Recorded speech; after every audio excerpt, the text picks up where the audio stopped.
So we can start it. So best regards from Hungary. I am at the Lake of the Balaton. You have the nice view behind me. I am in the nice surrounding at the Lake Balaton. And today we would like to start the first panel of our Global Sustainable Fashion Week. We will discuss about education.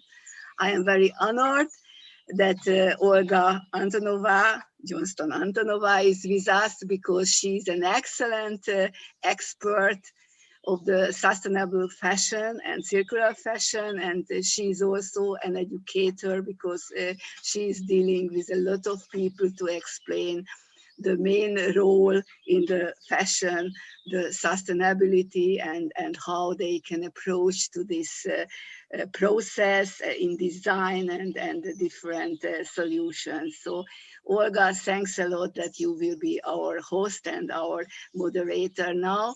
And we have different experts from all over the world, from India to Pakistan, from different countries. And I think that all of your contribution will be great in this issue. Education is very important because the future is, the new generation future is also in our hands. And we have to deal with this issue. And that's why this is the first, not the most important, but very, very important issue of our Global Sustainable Fashion Week. Welcome here.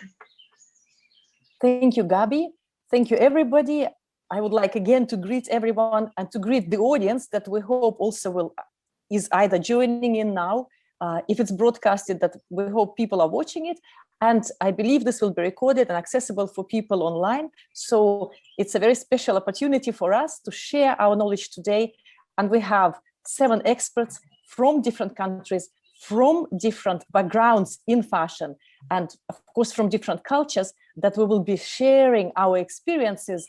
And we hope that by the end of the discussion, we have shared lots of wisdom, and that at the end we can all present something that we can make nearly a list of things that we can take forward, that we can, all of us, rely on and also pass on to others, to other educators that require it. Because of course, with education, we're in a education in sustainable fashion at the moment, we're in a very interesting situation, and depending on the role, some of you are teachers, educators, educating designers, some are probably educating other fashion professionals working along different parts, other parts of supply chain, not only in design. And of course, all of us, if you're a designer, you're also dealing with the audience all the time. How do you use your designs to educate the people, the buyers, the clothes users, how to be sustainable shopper, how to care for the clothes, how to become conscious about consumption. And so all of us constantly dealing both with the industry and with the user end of it. So let's see what we can all share and what we can, and the takeaways that we can both take and give to others. So I would like to introduce, for the moment, very briefly, all of the 7 people who will either present today or do the oral introduction. I mean, present with some slides or do the oral introduction of the activities. And after, when the time comes for everyone to present, one after another, we'll do the presentation, then we'll do a quick discussion. And hopefully at the end, we still have time to talk about issues that are left or that have been provoked by us. So I would like to start with, it's by randomly how I have the list of people. So Susanna Vok, please wave maybe to us that, yes, and we can see you on the screen now. Nice to see you. And Susanna, you correct me if I pronounce it correctly. You are the founder of GWAND or GWAND Association and GWAND Sustainable Fashion Festival. You're the founder and the president of these events, of these organizations, and you're based in Switzerland. So hello, Suzanne, and then we will do the presentations afterwards and in this order as we're going now. Then let's let me introduce Fawad Nouri, who is a CEO of Fad Nouri Couture. Thanks for waving. Who is also a founder of Institute of Fashion, Art and Design, an assistant professor at the University GIFT or Gift University in Pakistan, also a board member of Global Sustainable Fashion Week, due to whom we're all here. Okay, nice to see you, Fawad. And next person is Aloke Kumar Singh. Nice to meet you. You are co-founder and director of ECED School of Design, and you're from India. So you will also talk today about your experiences. Then we have Rafal Stanowski from Poland. Nice to have you here, Rafal. Looking forward to your presentation as well. You're a creative director of Krakow Fashion Week and Krakow School of Art and Fashion Design in Poland. And Guosian Yuan, thank you for joining us all the way from Far East. You are joining us from Donghua University in Shanghai, where you are teaching, you're associate professor, where you're doing your research. And so nice to have you with us and representing this institution, the College of Fashion and Design at the University in Shanghai. Next person is Don Amila Naushan, and Don is in Sri Lanka. Thank you for joining. And Don is the CEO and founder of Academy of Art and Design and of the International Fashion School in Sri Lanka. So we're looking forward to also your to hearing about your experiences. And Dini van den Heuvel, you are probably in Belgium at the moment. You work definitely, we work worldwide, but across Europe, you have a few locations. And Dini have already done the presentation today of your latest collection. She's the head designer of Infantium Victoria, a clothes line that you will tell us more about for children. And you're also a guest lecturer at the University in Geneva. And I also know that you have recently written a book on fashion design principles for the future decades. And I love the title, Sew, like in sewing, Sew That. And that is currently is in print and will be available very soon. So delighted to have all of you together. And I'm sure we're going to have very interesting discussion. And I also would like to say that one person who couldn't be here today, who canceled the last moment, was Miklos Matolci. And because he is from Hungary, our host country, I know that he's, we don't have him here, but I would like to say that he is promoting sustainability in Hungary and has a special program and a company that does the sustainable education in schools. But hopefully we can talk about educating younger generation as well during our discussion. So we're ready to start, and I would like to give floor to Susanna Fogg. And if Susanna, if you have the presentation, would be you can of course start sharing it now. See that. I don't have a presentation. Okay, then I prefer to explain because my job changed a lot in the last decades. I'm actually a founder of the Quant Festival, which was handing out until 2004, handing out the biggest fashion award at this time to upcoming designers. So winners were like Raf Simons or Lutz Hülle, and we had several winners, and they got quite successful. And then I was giving birth to my daughter in 2006, and I decided if I work in fashion anymore, I will only work there if I can work in a sustainable way. And then I also brought out the collection, and from then I started actually to concentrate my festival on sustainability. But because of COVID, we couldn't have the festival last year. It couldn't take place. It was actually planned during Paris Haute Couture Fashion Week, in collaboration also with a fashion school in Paris. And now we decided, because of COVID, to have the next edition in 2021 in September, in actually my hometown in Switzerland, in Lucerne, as it was always, an open air festival with a market, with panels, with concerts, and a market for sustainable brands from all different areas, not only for fashion. And also what I'm doing also is I'm very interested in pushing education in sustainability. I think it's very important that many people get attracted to that topic, and especially also people, they are never touched with such a topic, should be attracted during platforms or education at schools or at public events, especially also to introduce the designers' backgrounds. So what we do, we go to school and we don't try to only talk about the catastrophe, what it is actually, this fashion business. We try to show what possibilities are possible to change. And what we wanted to do is actually, we wanted to invite worldwide designers by Zoom into the classrooms, that they explain about their philosophy, about their materials, etc. And we also wanted to present to the students, which are not fashion students, we wanted to present the materials, to explain to them that it's possible to have circular materials, to have biodegradable materials. It's already here, to sensitize them and to make the topic trendy. That's it from my side.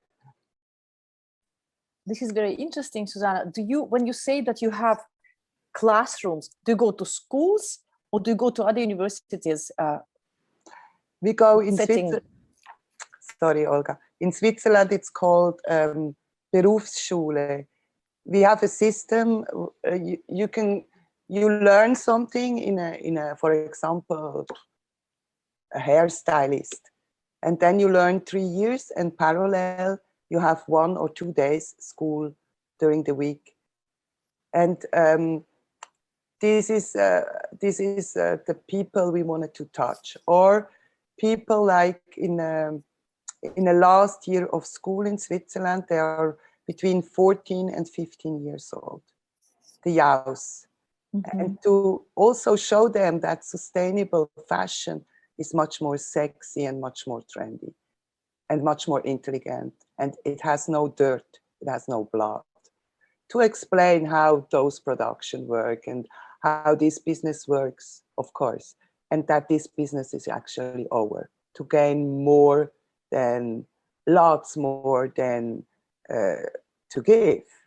And it's actually about to give back, and also to respect people in a good way, to respect people also from countries that they get enough for their lifestyle. Mm-hmm. Or mm-hmm. like the wage they should receive for their work, and not and to explain this also to the students, and to show them the brands and the possibilities, and to show them also how they can upcycle, how they can change their clothes, how they can care about their clothes, that they get another awareness about it, not to buy it and to throw it away, that it's something you put on your skin, and if it is made with so much pain, it can't have a good energy. Yes. Yeah, very good. The idea to invite the designers into the classroom is really worth applauding, because of course we are not only teaching sustainability, we're also giving people chance to find out about fashion. It's a part of our culture, part of our material culture, our visual culture. I think that's fantastic. It reminds me that, of course, Fashion Revolution does open studios during the Fashion Revolution months. And I don't know how often you are doing your events. I hope that you have capacity to do it very often. Would you like to comment on too. that? Mm-hmm. I hope so too. I mean, it's still difficult to get serious partners, Mm-hmm, you know, funding, sustainable partners as well. Mm-hmm. It's still a topic. I mean, there is not too many really big successful companies producing only sustainable. Maybe they have a little part, or they start with a little bit, and this is of course great, and it's of course to support. Mm-hmm.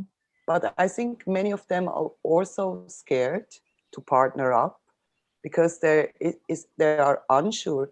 But I really, I'm having good contacts which are really developing into a good direction, I would say. Mm-hmm.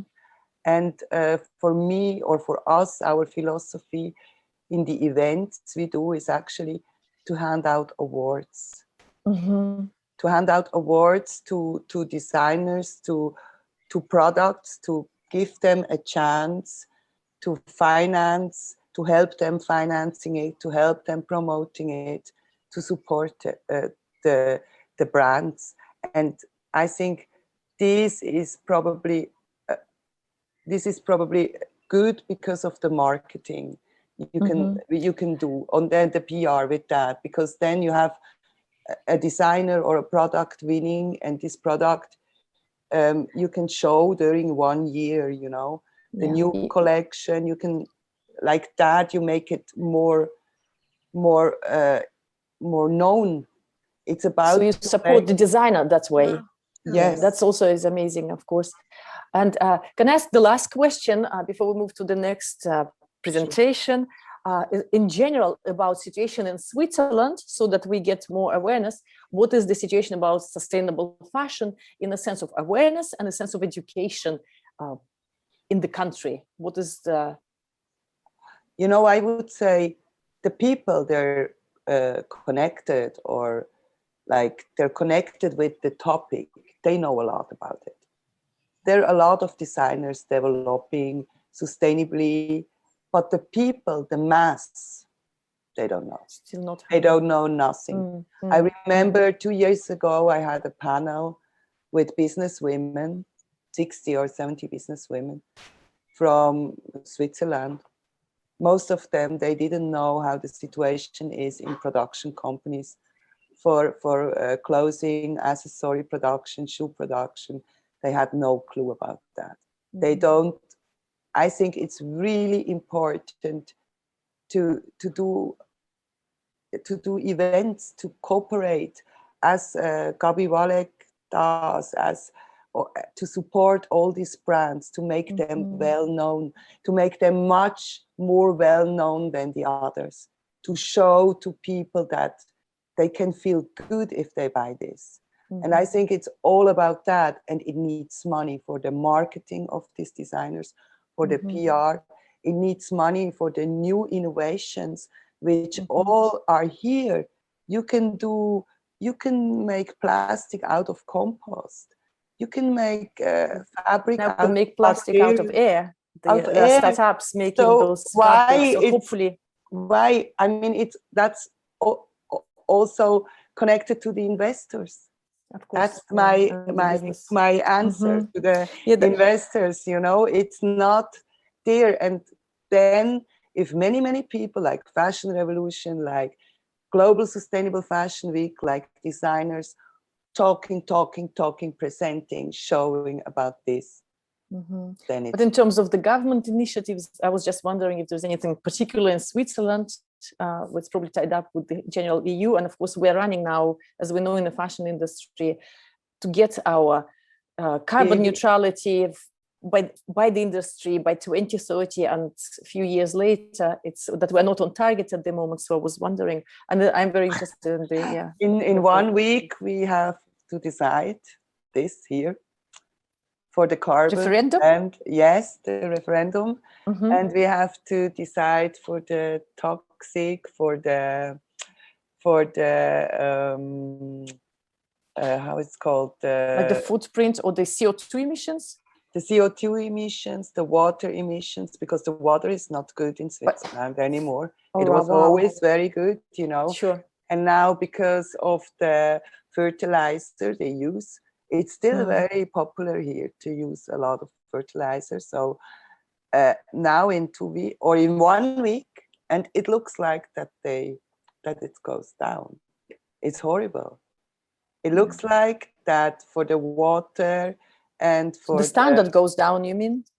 No, it looks like that they don't, because the initiative is that they, one is that they should, all farmers should produce biological and not use any more fertilizer and stuff.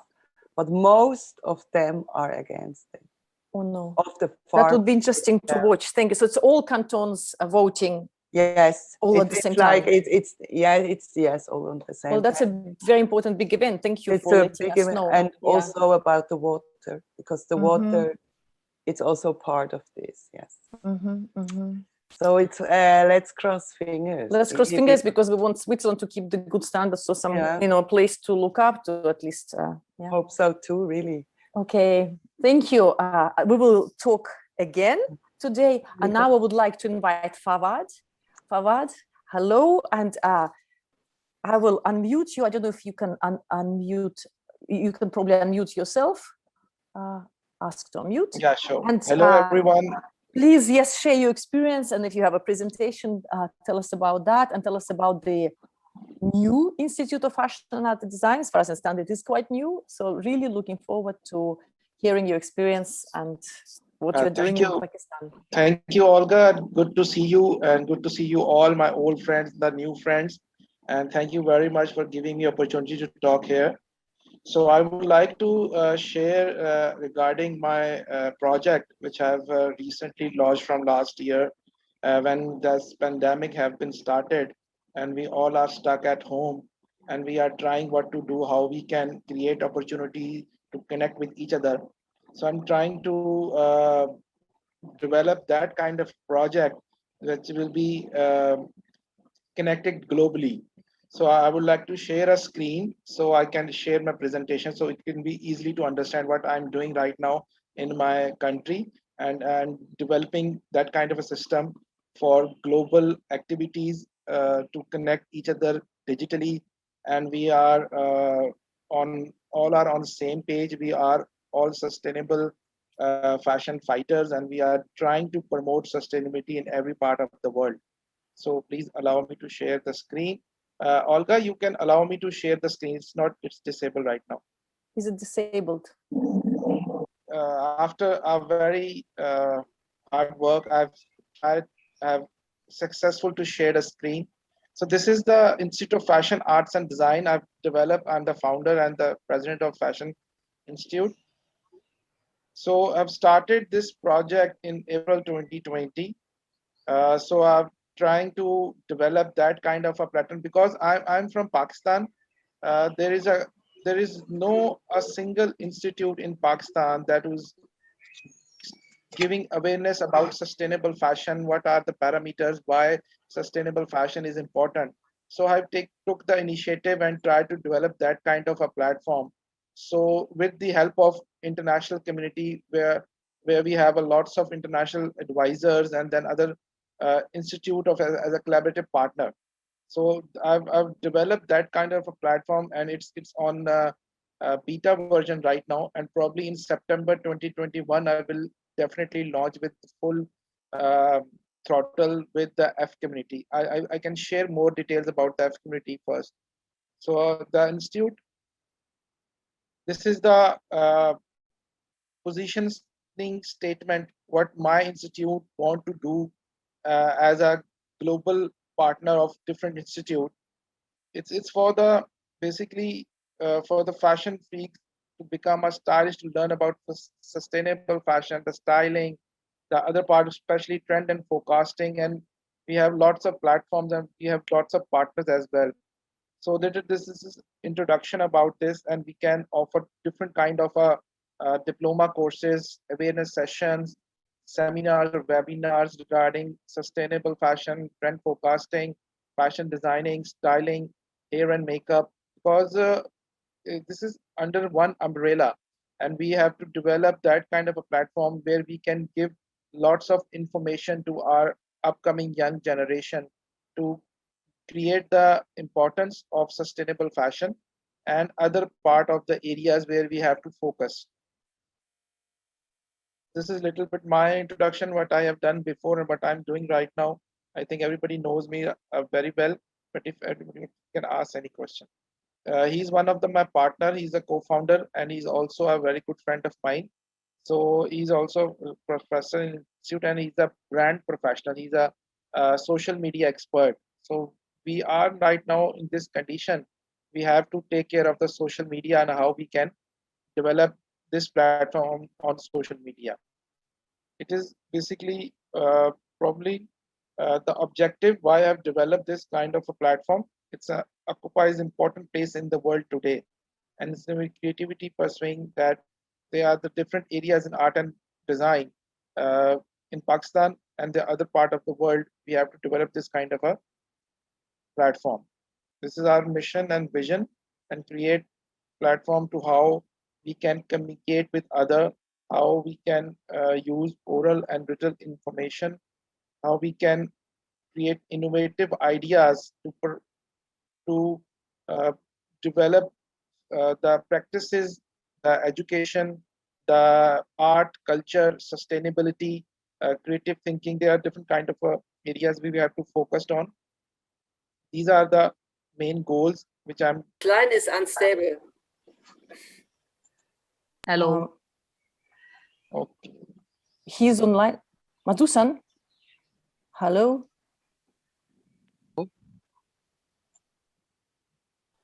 I can send him a direct message.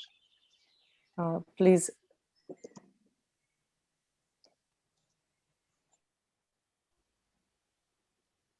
This is the logos, and I'm developing Institute of Fashion Art and Design, and also our F community. And the tagline of our institute is recognize yourself, because it's very important how you can present yourself in global market. So these are the international partners. I'm very thankful to Gabby, who's giving me this kind of a platform that we can promote our education in sustainability and Academy of Art. I'm very much thankful to Don Omila. He's also a very good friend of mine as well. Then Institute Cargola. Class A Fashion is very good fashion school in Milan, Baku, and Budapest. The head office based in Baku.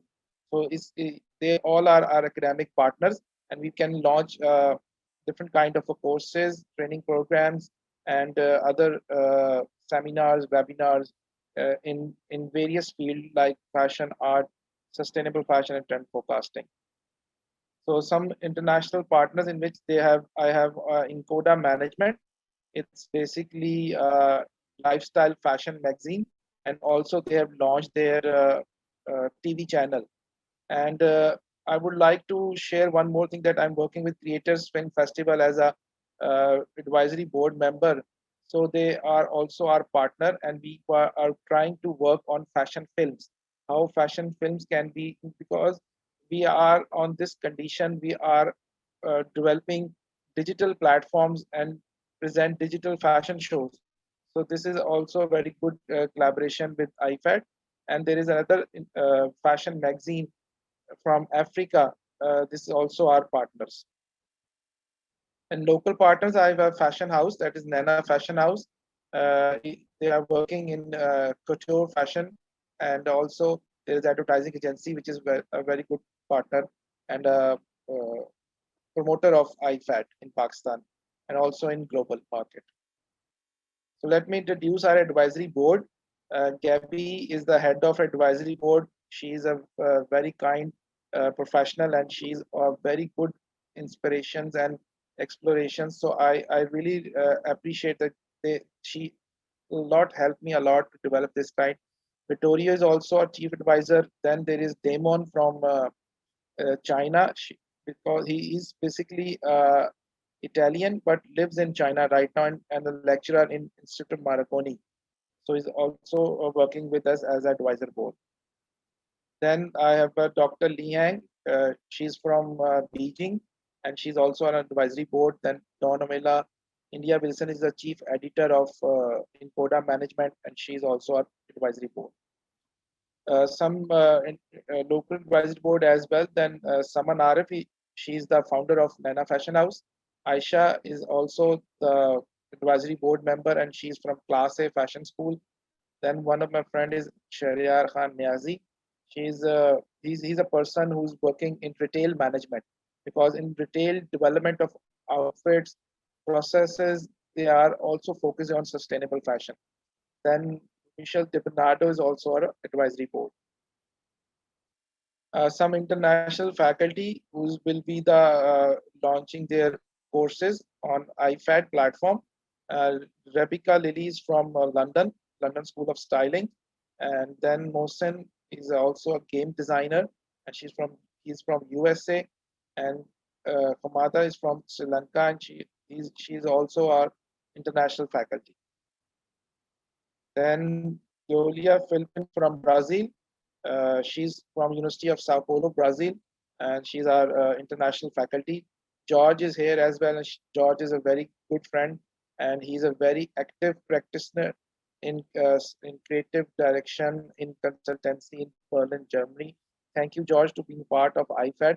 And then Gohar Ali, he's a research assistant in Wuhan University, China, and also a student of PhD in Central South University. So these are the benefits. What are the mandate of F community? Why F community want to develop for this kind of a situation? They create a platform for professionals and students.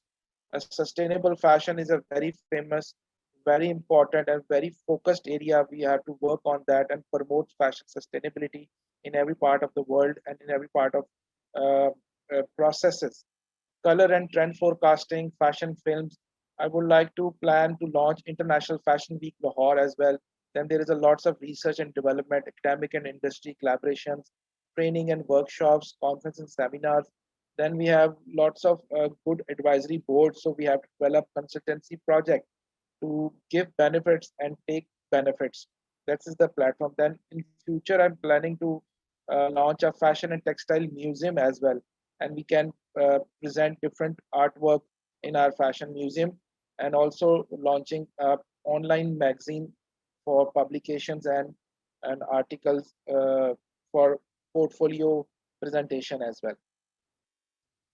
So for academic linkages, there are lots of things that we can engage with, because academics is an area where we have to focus in our country, because there is no a single institute in Pakistan who is offering sustainable fashion designing training programs or any education seminars. Also, there is no platform for trend and forecasting, how trend forecasting can be developed, how it can be. So we have to research and publication area. We have to promote sustainable fashion and modest fashion. There are several academic institute will be the permanent member of F community. Then there are lecture training and workshop trainings. Then we have to try to plan to graduate Fashion Week of Pakistan in future. So that's our the plan. Then this faculty F community members area, they are academicians, they are institutes, they are industry, corporate designers, and students. These are some benefits why I've developed this F community. So when we encourage our students, when we give them a platform that you have to join that kind of a community where you can connect with experts, you can connect with professionals, you can learn from them. There is also academic and industry linkages. Then there are lots of job opportunities. Work for F community, work for IFAD as well, consultancy projects, fashion shows, trend forecast reports, fashion sustainability awareness and learnings. So linkages with international creative professional, complimentary and subsidized rate. We have to offer a fashion show platform for students as well, then product display as well in our museum. Then we have to give the membership cards, recognition on social media and projects. So there are lots of things coming soon in very, with the help of all global partners and our advisory boards. This is from my side now. Thank you very much for keeping your focus on my presentation. I'm very thankful, and I'm great to be the part of this team as well. Thank you, Fawad. This is, if you can hear me, this is most interesting, very impressive, and obviously it looks like it will be the center of sustainable fashion in Pakistan. Am I correct in understanding your ambition? Yes, definitely. That's the mission. Fantastic. Well, success, and obviously I'm delighted also to see for the international support, and this is something to celebrate, absolutely, and I'm sure everybody would want to wish you thank you for my all advisors and our international faculty and partners. Special thanks for Gabby. Gabby done a lot of work for this project as well, and she helped me a lot. And wonderful, and to see these connections. And please remind, when do you plan to start to have the first students, and will it be online, offline, and what course will it be, the first one that you're planning? Probably already. Initially I'm planning to launch some courses of fashion styling, sustainable fashion, and trend and forecasting. These are the 3 areas which I'm starting initially, probably in September or October of this year. Success. And are you open to the students from around the world? Yeah, definitely open for the around the world, because this is a global platform, and it's online, and international students can also take part in this. And at the moment, it's like a private school. Will you be looking for, I don't know, recognition so that the students can do the degree, like a BA degree in the future, or what's the not sure about that, because this is also a platform where we can share learnings, share experiences. We just give them a certificate, or maybe in future maybe a diploma, but I'm not planning for the degree, because for degree there are lots of government officials required, there are lots of requisition required, there is also higher education commission required, but they have lots of other planning. But probably as a assistant professor, I'm in university as well, so maybe we can collaborate with some kind of a universities and launch little bit small seminars or certificate courses. Or a program, okay. Very interesting, and success with that, and we'll talk at the end also about it. This is a very good example, especially of the community around it, the textile museum, and all the different directions that you're going to put together. I think it's going to be very valuable and probably attracts not only experts, but people from the consumers that might be taking that direction, so that can be all, could be a school for everyone. And I had one quick question. Do you get support from the government, or what is the reaction there? Yeah, I'm planning to develop a government officials meeting. I've done some meetings with the Higher Education Commission. So they are giving me permission to start with a private small school. But in future, they need lots of paperwork and other activities. Maybe we have to develop, first of all, develop the NTN number. That's the national tax number. Probably within a month, I can got that number. So we can definitely, that will be the right process when we got the tax number. And then we will definitely pay our taxes to government as well. And then government support us as well. Okay, thank you very much, Fawad, and we'll come back. And thank you, by the way, everybody was keeping up with this technical solution. I would like now to go on to Rafał, to invite Rafał Stanowski from Poland, the creative director of Krakow Fashion Week. You're a professor at Krakow School of Art and Fashion Design. Please introduce your school, your work, and whether you do it orally or with the presentation. And please unmute yourself. And if you have a presentation, hello. Yes, I'm here. Hello, thank you. Hello, everyone. Nice to see you and nice to meet you. I'm here in Krakow, in Poland, in Krakow School of Art and Fashion Design, which is shorter SAPU Fashion School. And we're doing fashion education for more than 30 years here in Poland, and actually our school is one of the best in the country, in Poland. So we're doing also Krakow Fashion Week, one of the biggest fashion events in Poland, which is focused on sustainable fashion and on young designers, emerging, young talents. Not only from Poland, because we have also some international students, so there are students from different countries. It changes every year. So I have a presentation, and I want to speak briefly about sustainable fashion in Poland to give you a perspective how this is, how it looks like in my country. So I hope to share screen. Yeah. And if you Yeah, can't share the screen, I'll ask Fawad, Share please. screen. Fawad, Yeah. yeah. Very good. Okay. Yeah. Let's try to do this. Mm-hmm. Yeah. I hope it works. I think it's okay. Yes. Yeah, it's visible now. Yeah, great. So let's speak about sustainable fashion in Poland. Firstly, sustainability in Poland it's not more a trend. Sorry, it's my tongue who is doing some jokes. So it's reality. So we're not speaking here in Poland in Polish fashion. We don't speak about sustainability in future. We're doing it, and it's actually a very strong subject here in Poland, especially among young designers and young fashion. But not only, you can see here LPP, it's the biggest fashion company in Poland. We can call it like Polish Zara or Polish H&M.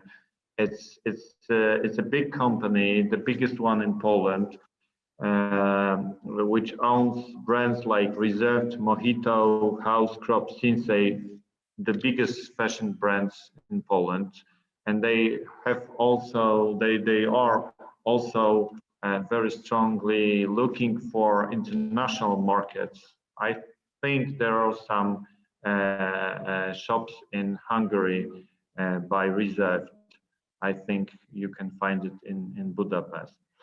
So the LPP is very much oriented on sustainable fashion. Of course, it's a big company, so it's it's a bit different matter compared to some young designers. It's not very easy to be sustainable doing such a big business, but you can see here the words by Marek Piechocki, who is the founder of these brands, and it's actually very fresh, which you can see also on LPP's website, and you can see here that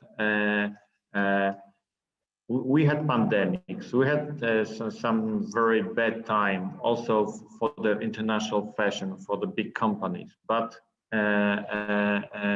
unless that they are focusing on sustainability, on ecology, on doing local business.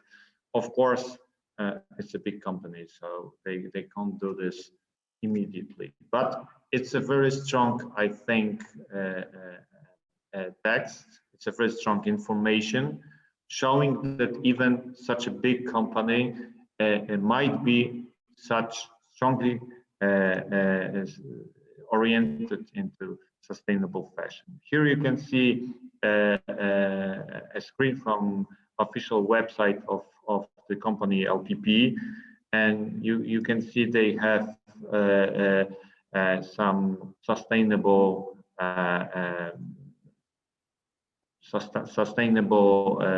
oriented information on the website, and you can see here that 32% of all Reserved, the brand Reserved collections are eco-aware. So they are doing it step by step, but they are very strongly doing it.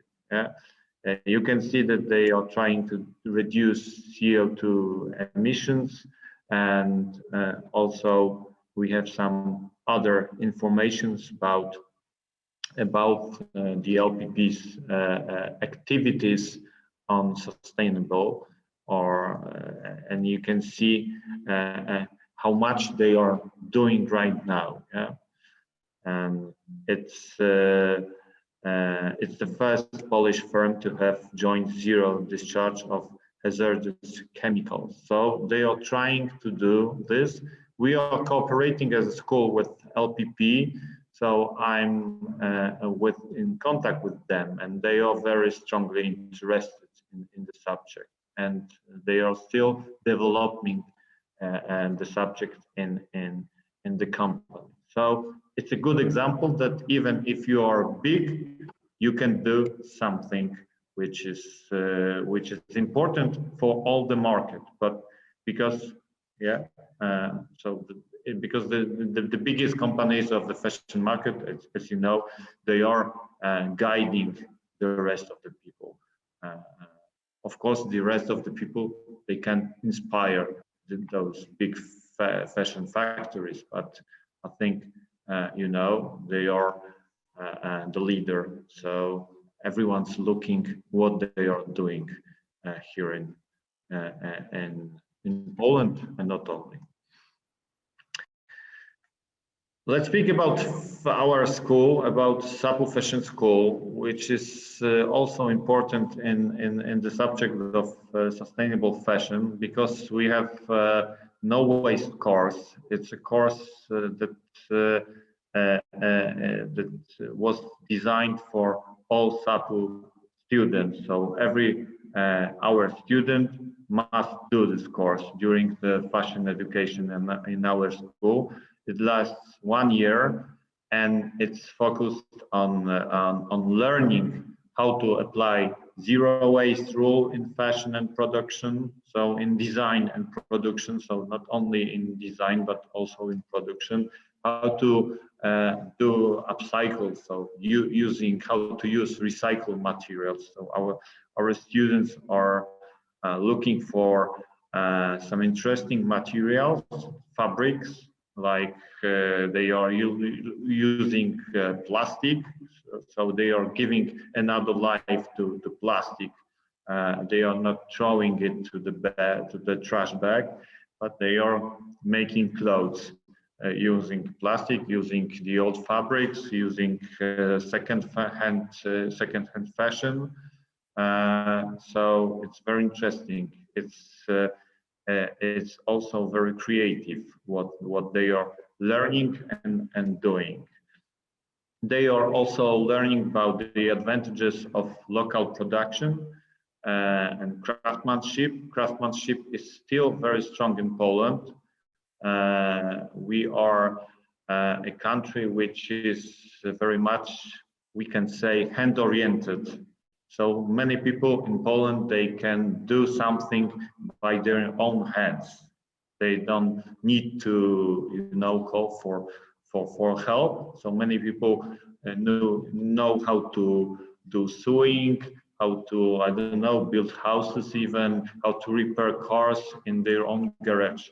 So this craftsmanship tradition, we can speak about tradition of craftsmanship in Poland, it's very strong, and it's very helpful for young designers, because they have their aunts or they have parents which are also craft oriented.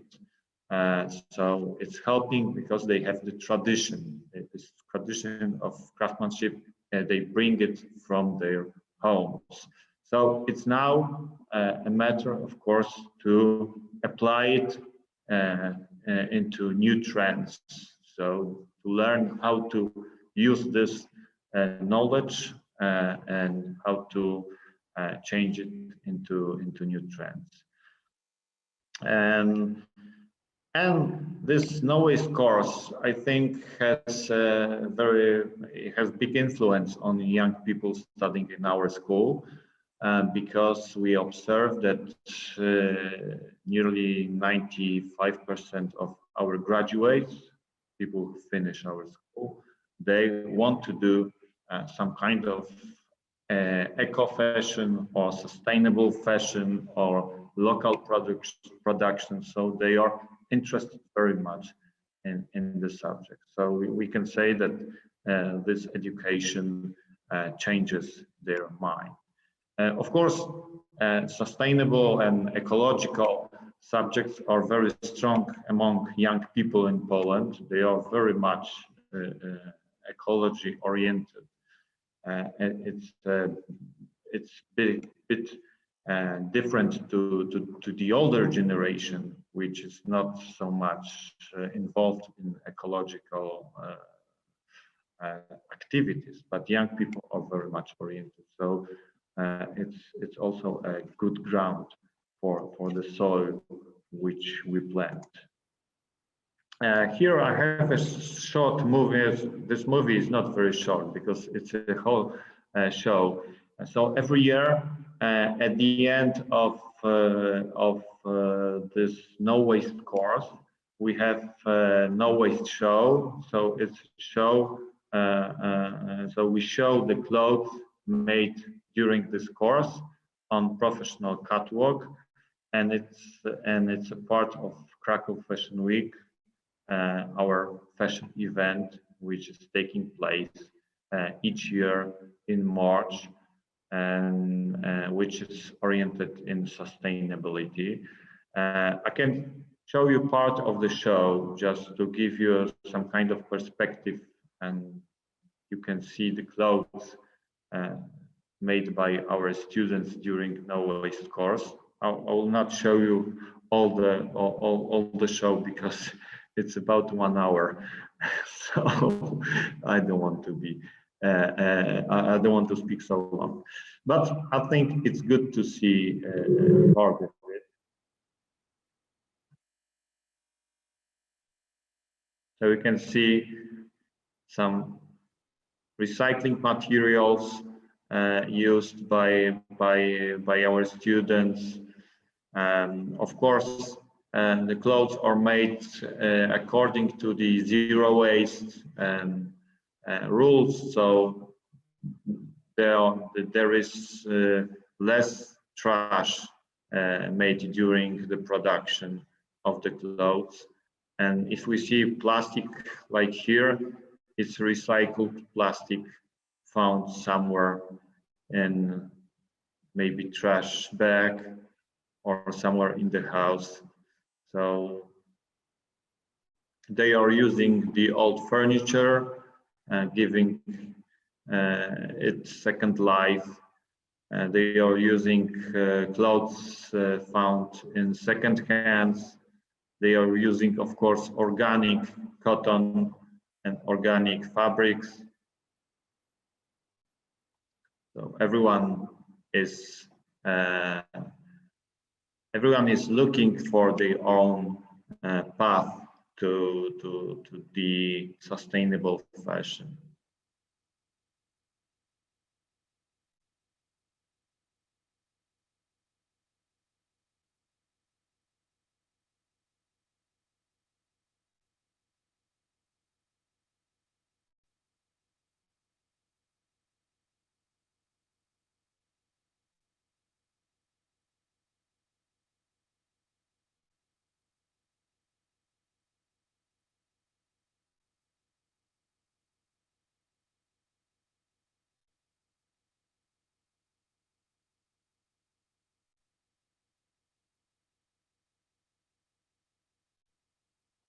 Okay, so let's move. Oh, I'm sorry. Maybe I will change this. Okay, so let's speak also about young designers. I said that many young Polish designers are eco-oriented. So I will show you a couple of brands which are quite successful in the Polish fashion market. One of them is the brand made by Pat Guzik. It's actually our graduate of our school and also my friend. she got a big success in 2016 when she won the Redress Eco Chic Design Award in Hong Kong, the biggest, one of the biggest fashion contest for ecological fashion in the world, and she won it. And it was a big success for all the Polish fashion, showing that Polish sustainable fashion might be successful in the world, abroad of our country. And Pat Guzik is now doing her own fashion brand. She is very much ecological oriented, is sustainable brand, so she's using sustainable materials, she's having local production, and she's using also recycled materials from found in second hands or found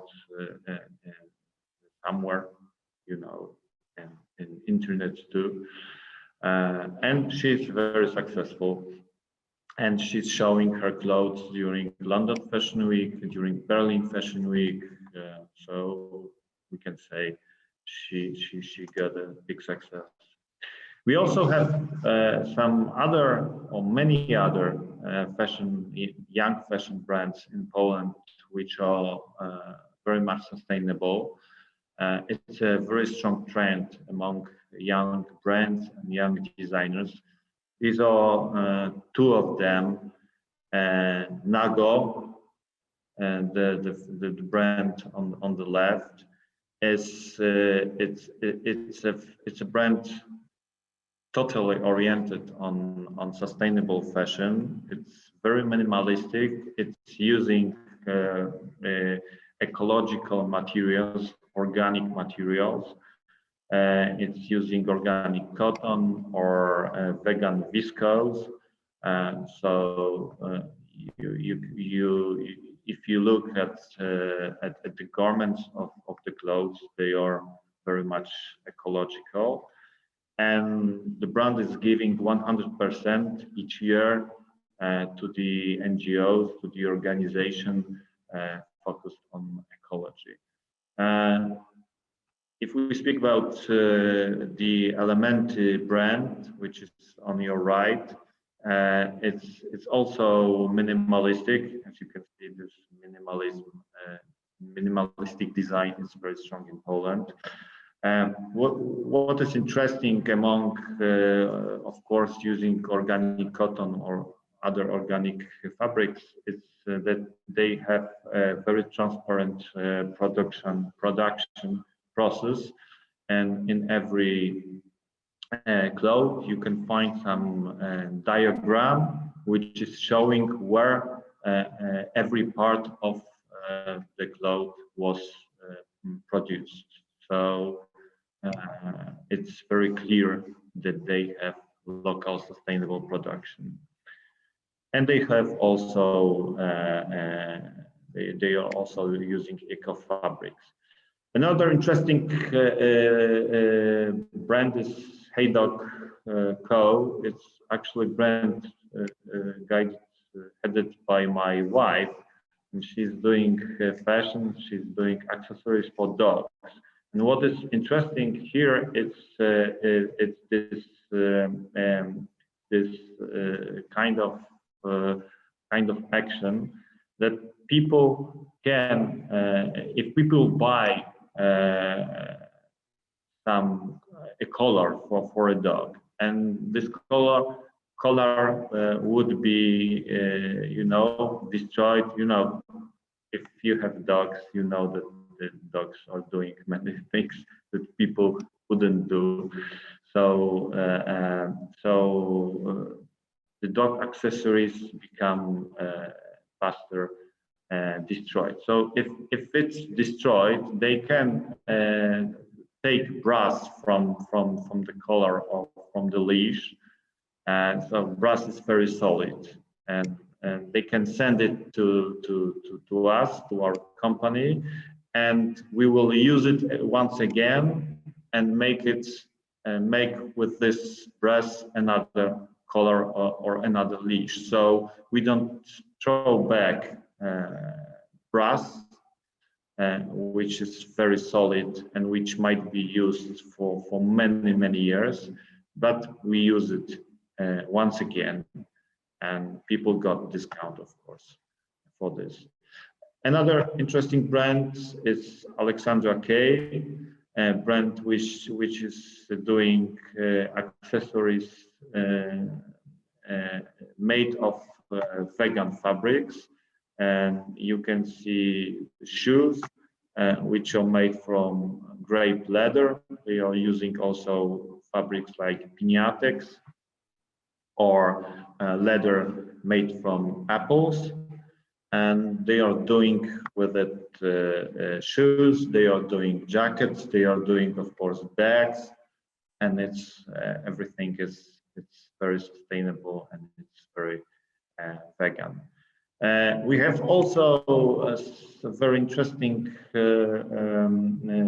startups doing fabrics, doing materials. Here it's Bio2 Materials. It's a startup which is doing leather made from apples.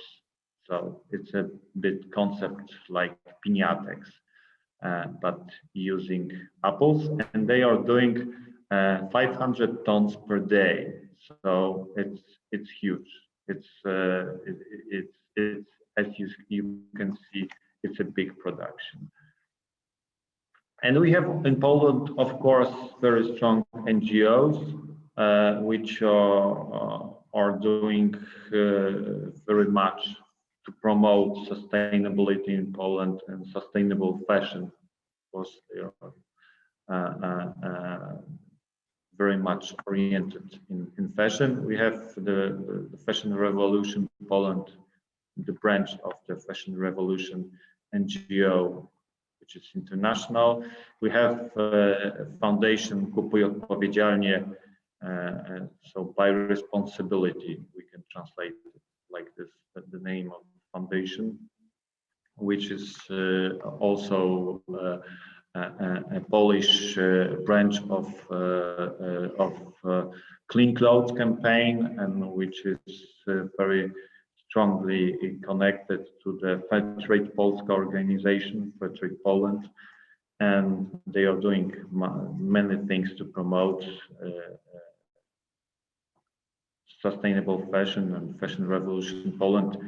It's just a week or 2 weeks ago, they published an ebook about sustainable fashion just to promote it here in our country. So as you see, it's the end. I hope I didn't speak too long. I'm sorry.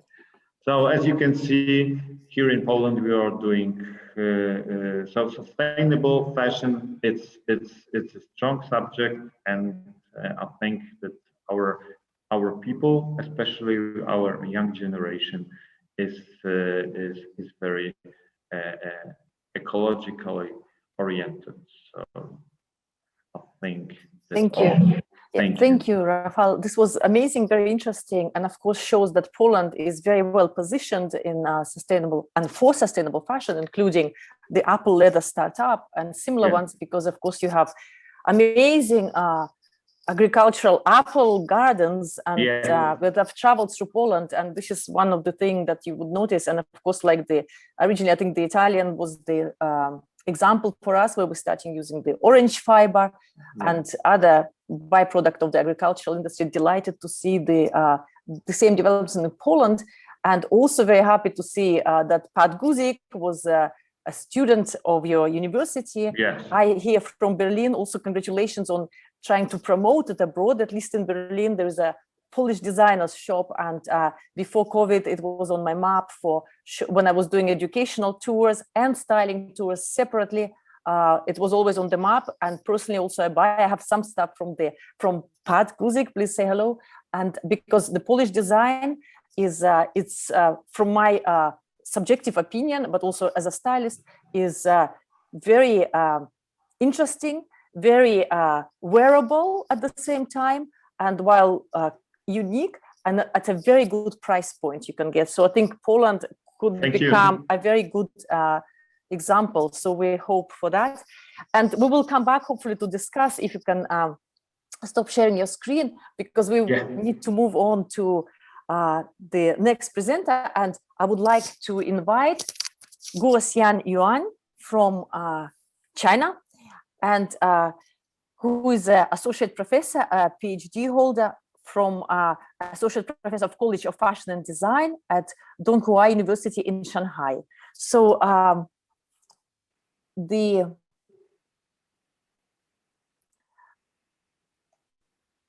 Guosian, if you're with us, please get ready, and we would like to hear your experience of your research and of your teachings.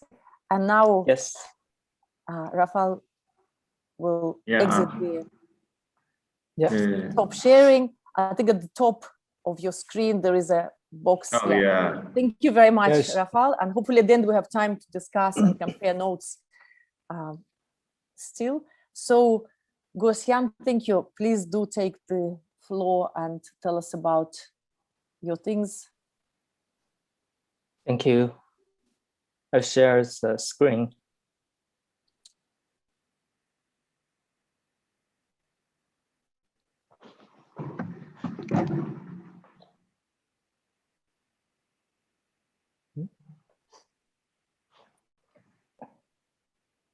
Rafael, if you want to mute yourself just in case. Hello, is that work? Yes. Okay. Thank you. Thank Hello, you. everyone. It's already evening here in Shanghai. And I think most of you are in the morning or in the afternoon. So I do appreciate Gabby's invitation, and thanks for Olga's hosting. So I'm pleased to join the 16th Global Sustainable Fashion Week education panel to share a few thoughts with you about my research and something I have done before. So I'm from College of Fashion and Design at Donghua University, as Olga introduced before. So today, the subject of my presentation is about the sustainable surface embellishment for fashion design by using laser technology. So I have applied this technology in fashion design for a few years already. So it's a very special technique which can be applied to make some diverse surface effects on garment surface or in the textiles. So let's look at the presentation today. The content will be divided into 4 parts. You can see that I will introduce some background, some experimental work I have did, and also I will introduce some design methods and some applications of the fashion design, as well as some textiles. Finally, I will make a conclusion. So let me start by some background of the textile industry concerning the environmental and the health problem. So the color is the catalyst for sales success within the fashion industry. So it's the first thing consumers notice about the garment. So before we feel the fabric, sometimes through trying on for size or considering the manufacturing process, and some color preference impacts the eyes. So the synthetic dyes, as you know, it's very popular nowadays because that's because of the wide range of color choices for consumer, for designer. So in the 21st century, the synthetic dyes are less expensive and has some better color fastness, and completely dominate the industry, as you know, as compared with natural dye. So typical synthetic dyes used in the fields of textile, painting, and printing. So there's 1,000 distinctly different synthetic dyes are manufactured in the world nowadays. But however, the synthetic dyes has some harmful effects on the environment and human beings.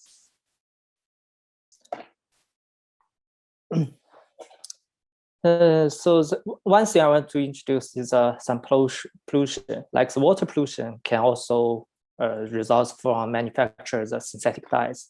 When untreated, dyes effluent is dumped into the water. So in textile industry, during the coloration process, there's a large percentage of dyes doesn't bind into the fabric. It is lost to the wastewater stream. So as some survey has been done before, it's about about 10 to 25% dyes are released into the environment during the dyeing process, making the effluent highly colored and aesthetically unpleasant.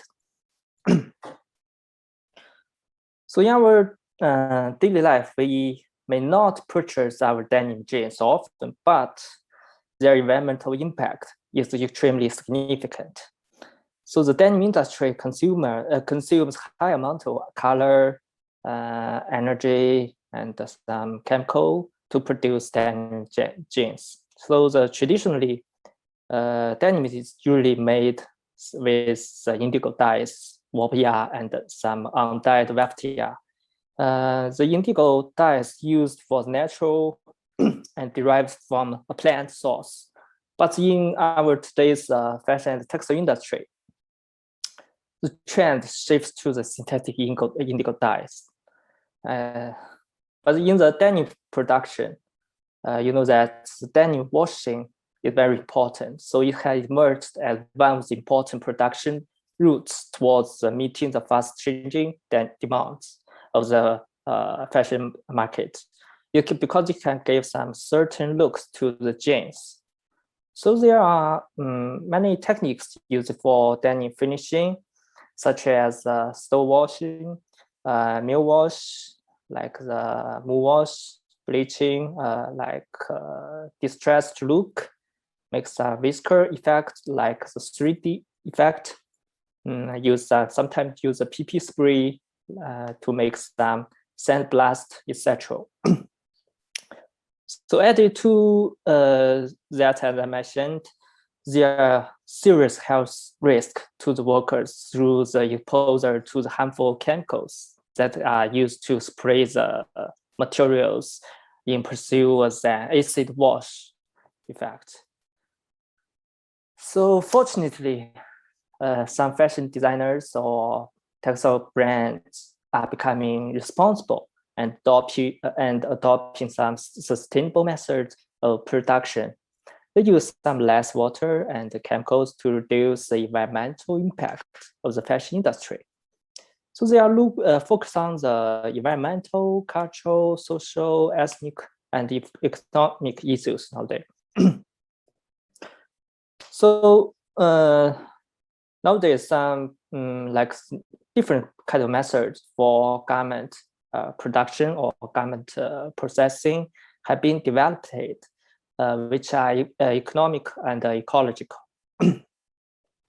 So some of them, like I introduced today, like the laser technology, and also there's some different technique like the mechanical operation, ozone fading, water jet fading, like the tinting technique, etc.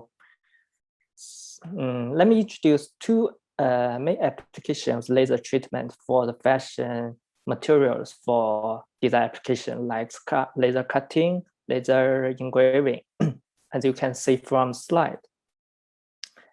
So on the left side, this laser cutting.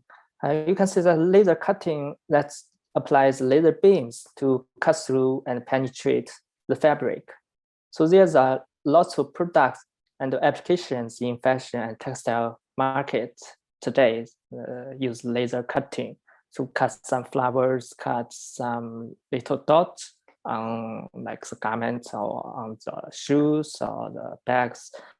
So I only introduce what I'm doing, and my research is focused on the laser engraving, because this approach is different from laser cutting. It's used laser beam to make some surface treatment on the materials rather than cut through fabric.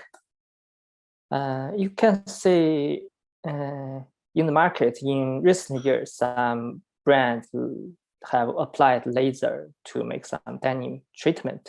In about 4 to 5 years ago, some brands start to apply this technique. But I have tried to make the research by using this technique about 9 years ago. 9 years ago, yes. So laser technology has been adopted by the brands as apt replacement of some like the traditional method of denim finishing to make some denim go green. So from this slide, you can see it's experimental work. When I do the experimental work and some design application, I use carbon dioxide laser machine to make some, to combine with some computer controlled table with some different tools under some control atmosphere conditions. You can see the table is the main characteristic and the parameters of the machine I used. So the laser engraving can be used to engrave some patterns on the fabrics, as you can see from slide shows here. This is some part of the garment I use laser to make surface engraving. You can use laser beam to remove some certain fibers as laser beam vaporize surface. So there's some different advantages of laser, such as no chemical contact. It's different from the printing. We need to use some pigment or some other tools. Laser only use laser beam and no contact. Then as some other advantages like the high degree of automations, fast and precising or cutting or engraving, we combine with software, some computers. You can change your patterns, make some very simple or complicated patterns to make the surface treatment. And you can repeat one by one on your jeans or on your garments or your coat or on the different parts of textiles.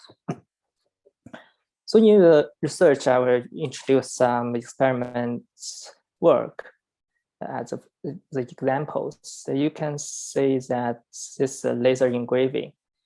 And there's different parameters which can affect the final results, such as laser engraving, resolution, and the engraving speed.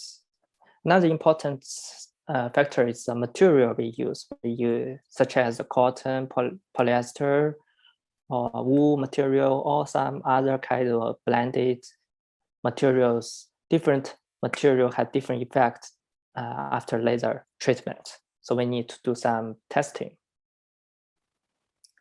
So here's another part I show. As you can see from here, this depends on different laser parameters. This on the denim fabric, the different color can be achieved for the show. This is a process of laser surface treatment. First, we use software or some other pattern making graphics software to design patterns, and after that we convert the graphics to grayscale, and then we send the graphics into or the pattern to the laser system. As you can see here, this is cabinet.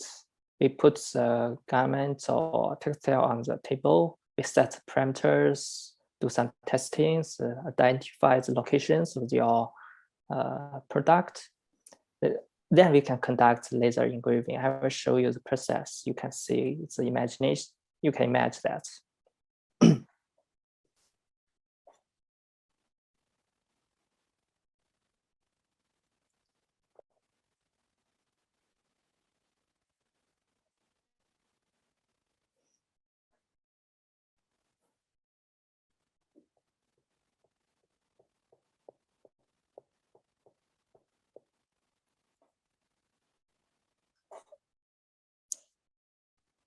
Yeah, but as you can see, it's very quickly to make the surface treatment on the denim to make some surface embellishment, like which will usually be achieved by using the hand or use some chemicals.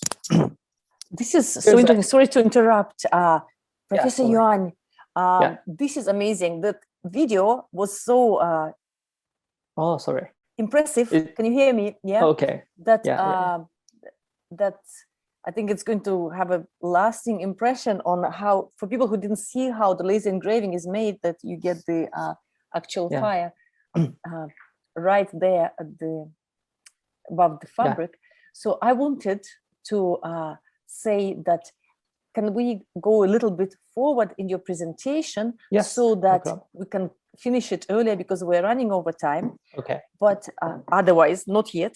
Yeah. But also, of course, if you can mention anything on how important, how you're teaching the sustainable education, who is learning these techniques in your classes or at your university, you can just freely speak about that. And anything important that you want to say from the presentation would be appreciated. I'm also very grateful, because I know it's very late at night at your place. So we can got it. Thank you. speed up. I did some experimental, like on the polyester, when polyester blend, like polyester and rayon blend. We do some experiments like to test the material's physical and mechanical properties. Because in my research, in my presentations, as Olga talked before, one part is for research, another part for the education, because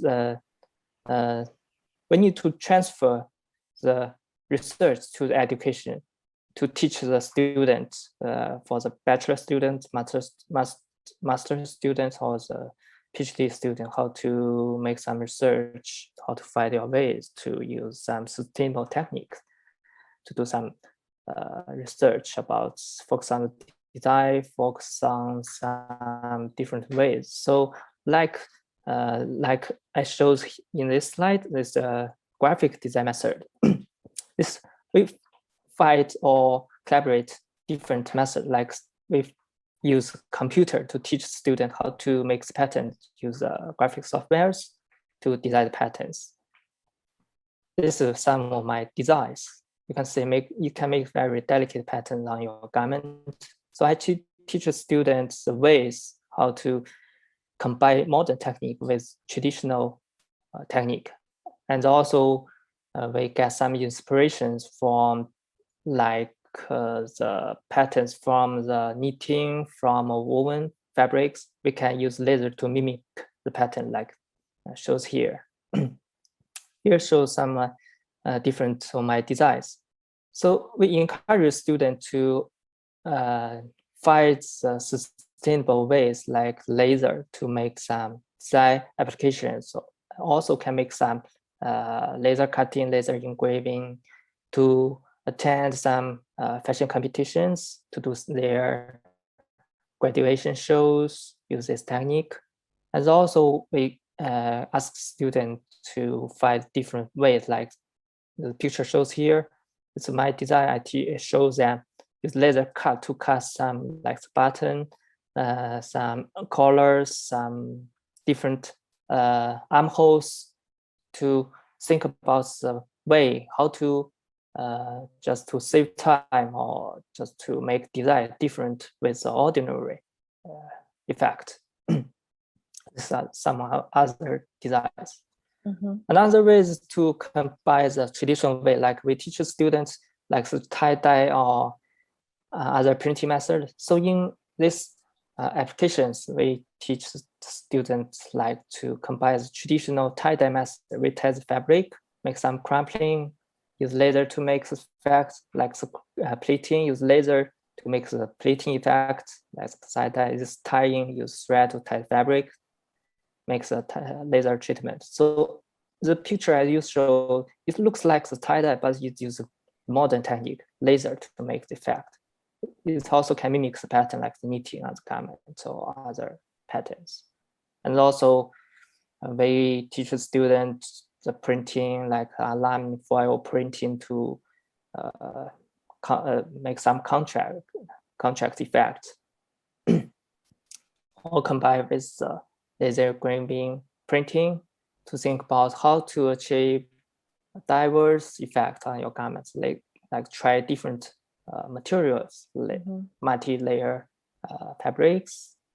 This is another embroidered silk, traditional Chinese silk, to make the laser effects. This color changing effect using different colors.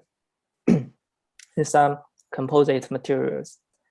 Some of all the picture I showed here, I did before, but I also apply this technique to teach the students to how to explore new design application. Here's some other modern, some design for the textile art, like this inspiration from doggles, because modern technique is a tool which you can achieve your design thought. So, but the inspiration can from the traditional Chinese or Japan, Korea, from Europe, from the UK, Italy. Yes, here I show some of one of my solo exhibition I did in Hong Kong before. All the things I use laser to make the design. So this thank you. Is conclusion as you see. Thank you. Thank you very much. This is amazing and very interesting. And of course, China and people like you working, practitioners right there in China, have a very special, important mission to affect, to influence the society, the designers and the consumers in the right way, especially given the tradition working with textiles and given the situation in China, of course, that has been taken over by the fast fashion industry. So of course, you are right there at the forefront of the importance of educating in sustainable fashion. So thank you very much. Sorry to interfere and cut it a bit short.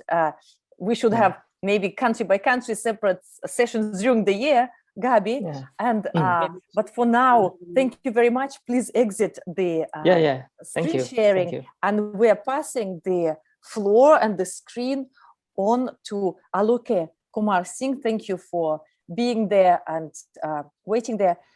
So you are going to tell us about the School of Design in Calcutta in India. So please, you're also an educator and a designer. And so this is a time for you to share. Have you made me host, Olga? Gabi. Gabi, please. Can you make the host? Don't need to make a host. You can share a screen. I can allow it. You can now share the screen, Aloke, without becoming a host. I have to tell you something, and it is not a problem of Olga, because last year we had a very bad experience that a lot of people came and shared the screen. So it is much more strict now, but it is open for everybody, so everybody can show the screen. But maybe some of you remember it was really bad because people wanted to come in without without the invitation. Yes, without the invitation, and it was really an attack, I have to tell you. So, are you sharing the screen, Aloka? We're looking at some Zoom. Aloka, you have to show your screen. When you go to share screen button. Yes, I'm going. Have you opened your presentation before? No. So that could help, because if you want to exit now, go to a presentation, open it. Yeah, and can you see my presentation? Not yet. While we're waiting, we can wait, Aloka, and just go to a screen, open the presentation, and then start sharing. And you can, Can you see my presentation? Yes, okay, it's okay. Yes. Thank you so much for inviting me for this amazing panel discussing education and sustainability.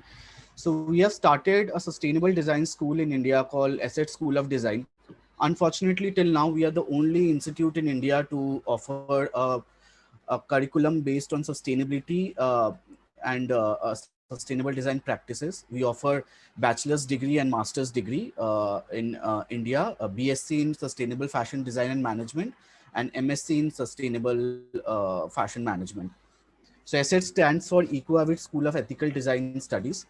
I'll start this presentation with the most powerful word, which is education is the most powerful weapon we can use to change the world, said by Nelson Mandela. So ESSET School of Design is an Indo-UK collaboration, conceptual, thought-provoking design school promoting the education of sustainable ethical practices in the field of fashion and interior design. Right now, we have students and research students from around 4 countries, faculties and visiting lecturers from 5 countries, and a truly international curriculum which we have developed. The school has been co-founded by Mr. Neil Robinson, who is my another director and co-founder. He has over 25 years of experience in design education. He is from Manchester, UK, and he is also illustrator and photographer. And he is currently based in Thailand, heading a Australian design school. I'll make this presentation a little fast because I think we have less time. We have also have Dr. Nicholas Francis Duggan. He is a director of education at ESSET School of Design. He's from Wales, UK. Currently, he is in Singapore with an international school.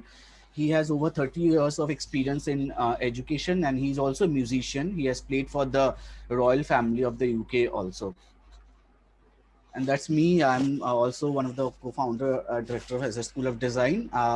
I have studied from NIFT India, and then I went to London College of Fashion and Central St. Martin's in London, UK. And I've worked with designers like Anna Scholes, London, Manish Arora, New Delhi, JJ Valaya, New Delhi. And also I was with various export houses in Mumbai who are known for creating surface embellishment for designers like Jack Posen, Sofia Kokosulaki, Zhang Toy, Betsy Johnson, Ray Kawakubo, Komedo Garko. It is at this export house only I could see the kind of unsustainable practices the design industry follows, and such a waste we are creating in the design industry, which made me think that is there any way that we can teach the younger generation about sustainable design. And when I was doing my research, and I couldn't find any institute in India who are doing that, I also went to a lot of institutes to collaborate and tell them. But 2014 I'm speaking about, it was very new concept in India, and unfortunately a lot of institute was not willing to teach sustainability or incorporate their in their course syllabus. And as Susanna said, that still it's very difficult because it's not a mass acceptance to sustainability if you tell in terms of design education in India, because it's a very challenge to make a young student understand that what is the difference between a typical fashion design and a sustainable fashion design, and why we should move ahead. But fortunately, there are a lot of brands in India right now who are moving towards sustainability, and I hope in future a lot of other design school in India will also offer the courses. We also have a sustainable fashion label called Micronesium. I'll tell that about in a little while. So this is our partner university. We have University for the Creative Arts in UK and Arts University Bournemouth in UK. They are our partner and collaborative university. Both of them have got TEF Gold Awards. In India, we have our partner university as Maulana Abul Kalam Azad University in West Bengal, and iLead is our collaborative partner in Kolkata. We also have various other partners like Clay Group. It's an Indo-French design house who are our project partner. We have Ethical Fashion Forum based in London as our academic partner, and Common Objective based in London as our resource partner. In 2016, we were listed alongside global giants like Royal College of Art London, Pratt Institute New York, Esmode Berlin, London College of Fashion as one of the top 58 design school in the world, promoting sustainable design education and an unique curriculum fusing together issues of sustainability and ethics. We were the only one from India, and out of one of the 3 from Asia. So this is our first award and achievement which we got. We have our international advisory board members, which has designers and people from all across the world. We have Miss Bibi Russell, an award-winning designer from Bangladesh. We have George Andreas Tour from Berlin Cocoon. We have His Royal Prince of Rajpipla State, Manavendra Singh Gohil, a very strong advocate of the LGBTQ community in India. We have Diandra Richardson from New York. We have designers like Pooja Gupta, Krititula, and Sumran Kabir Sharma from India. We also have Neela Majumdar, who is the regional head of Earth Day Network, and we have Mr. Pradeep Chopra. He's the chairman of Eileen and PS Group. So this we have professionals and people all across the world who are on our advisory board member and also as a mentor to our student. In 2019, our fashion design alumni students, Ms. Sajal Jain won a Creative Conscience Awards for a sustainable fashion label in SOM. She has beaten almost 1,100 students from 65 countries to win a bronze award at this prestigious award in the UK, Creative Conscience Award. We also have a lot of guest speakers and people coming and doing lectures with our student on sustainability. We had Mr. Bruce Bucknell, our British Deputy High Commissioner of East and Northeast India, interacting with the student on global communication in 21st century. We also had Ms. Nadia from Berlin, and we also have Ms. Anita Heiberg from Berlin, and also Jeff Rose from UK, Cambridge, who had interaction session with our student and also promote sustainability as a topic. In 2019, we worked with Fashion Revolution and hosted a workshop, talk, and fashion show of a day-long event with participants from Australia, Taiwan, Korea, Spain, Portugal, and India.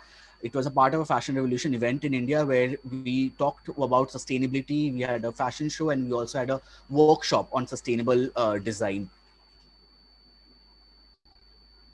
So some facts about assets. We have almost imparted experiential learning to 170 plus students. We have domestic faculty and guest lecturers from 18 countries. We have international faculty and guest lecturers, almost 20. We have till now used 50 kinds of alternative materials used in sustainability, and we have 30 plus international and national brand supporters. We also do various awareness programs for students on various domains of sustainable issues in India. You can see on the screen our student participating in a march for a protest on no to GM mustard, holding placards. So we also give awareness to students in various domains of sustainability, not only in fashion, from other sectors as well, like agriculture and industry and other parts as well. We do courses in interior design and fashion design, both.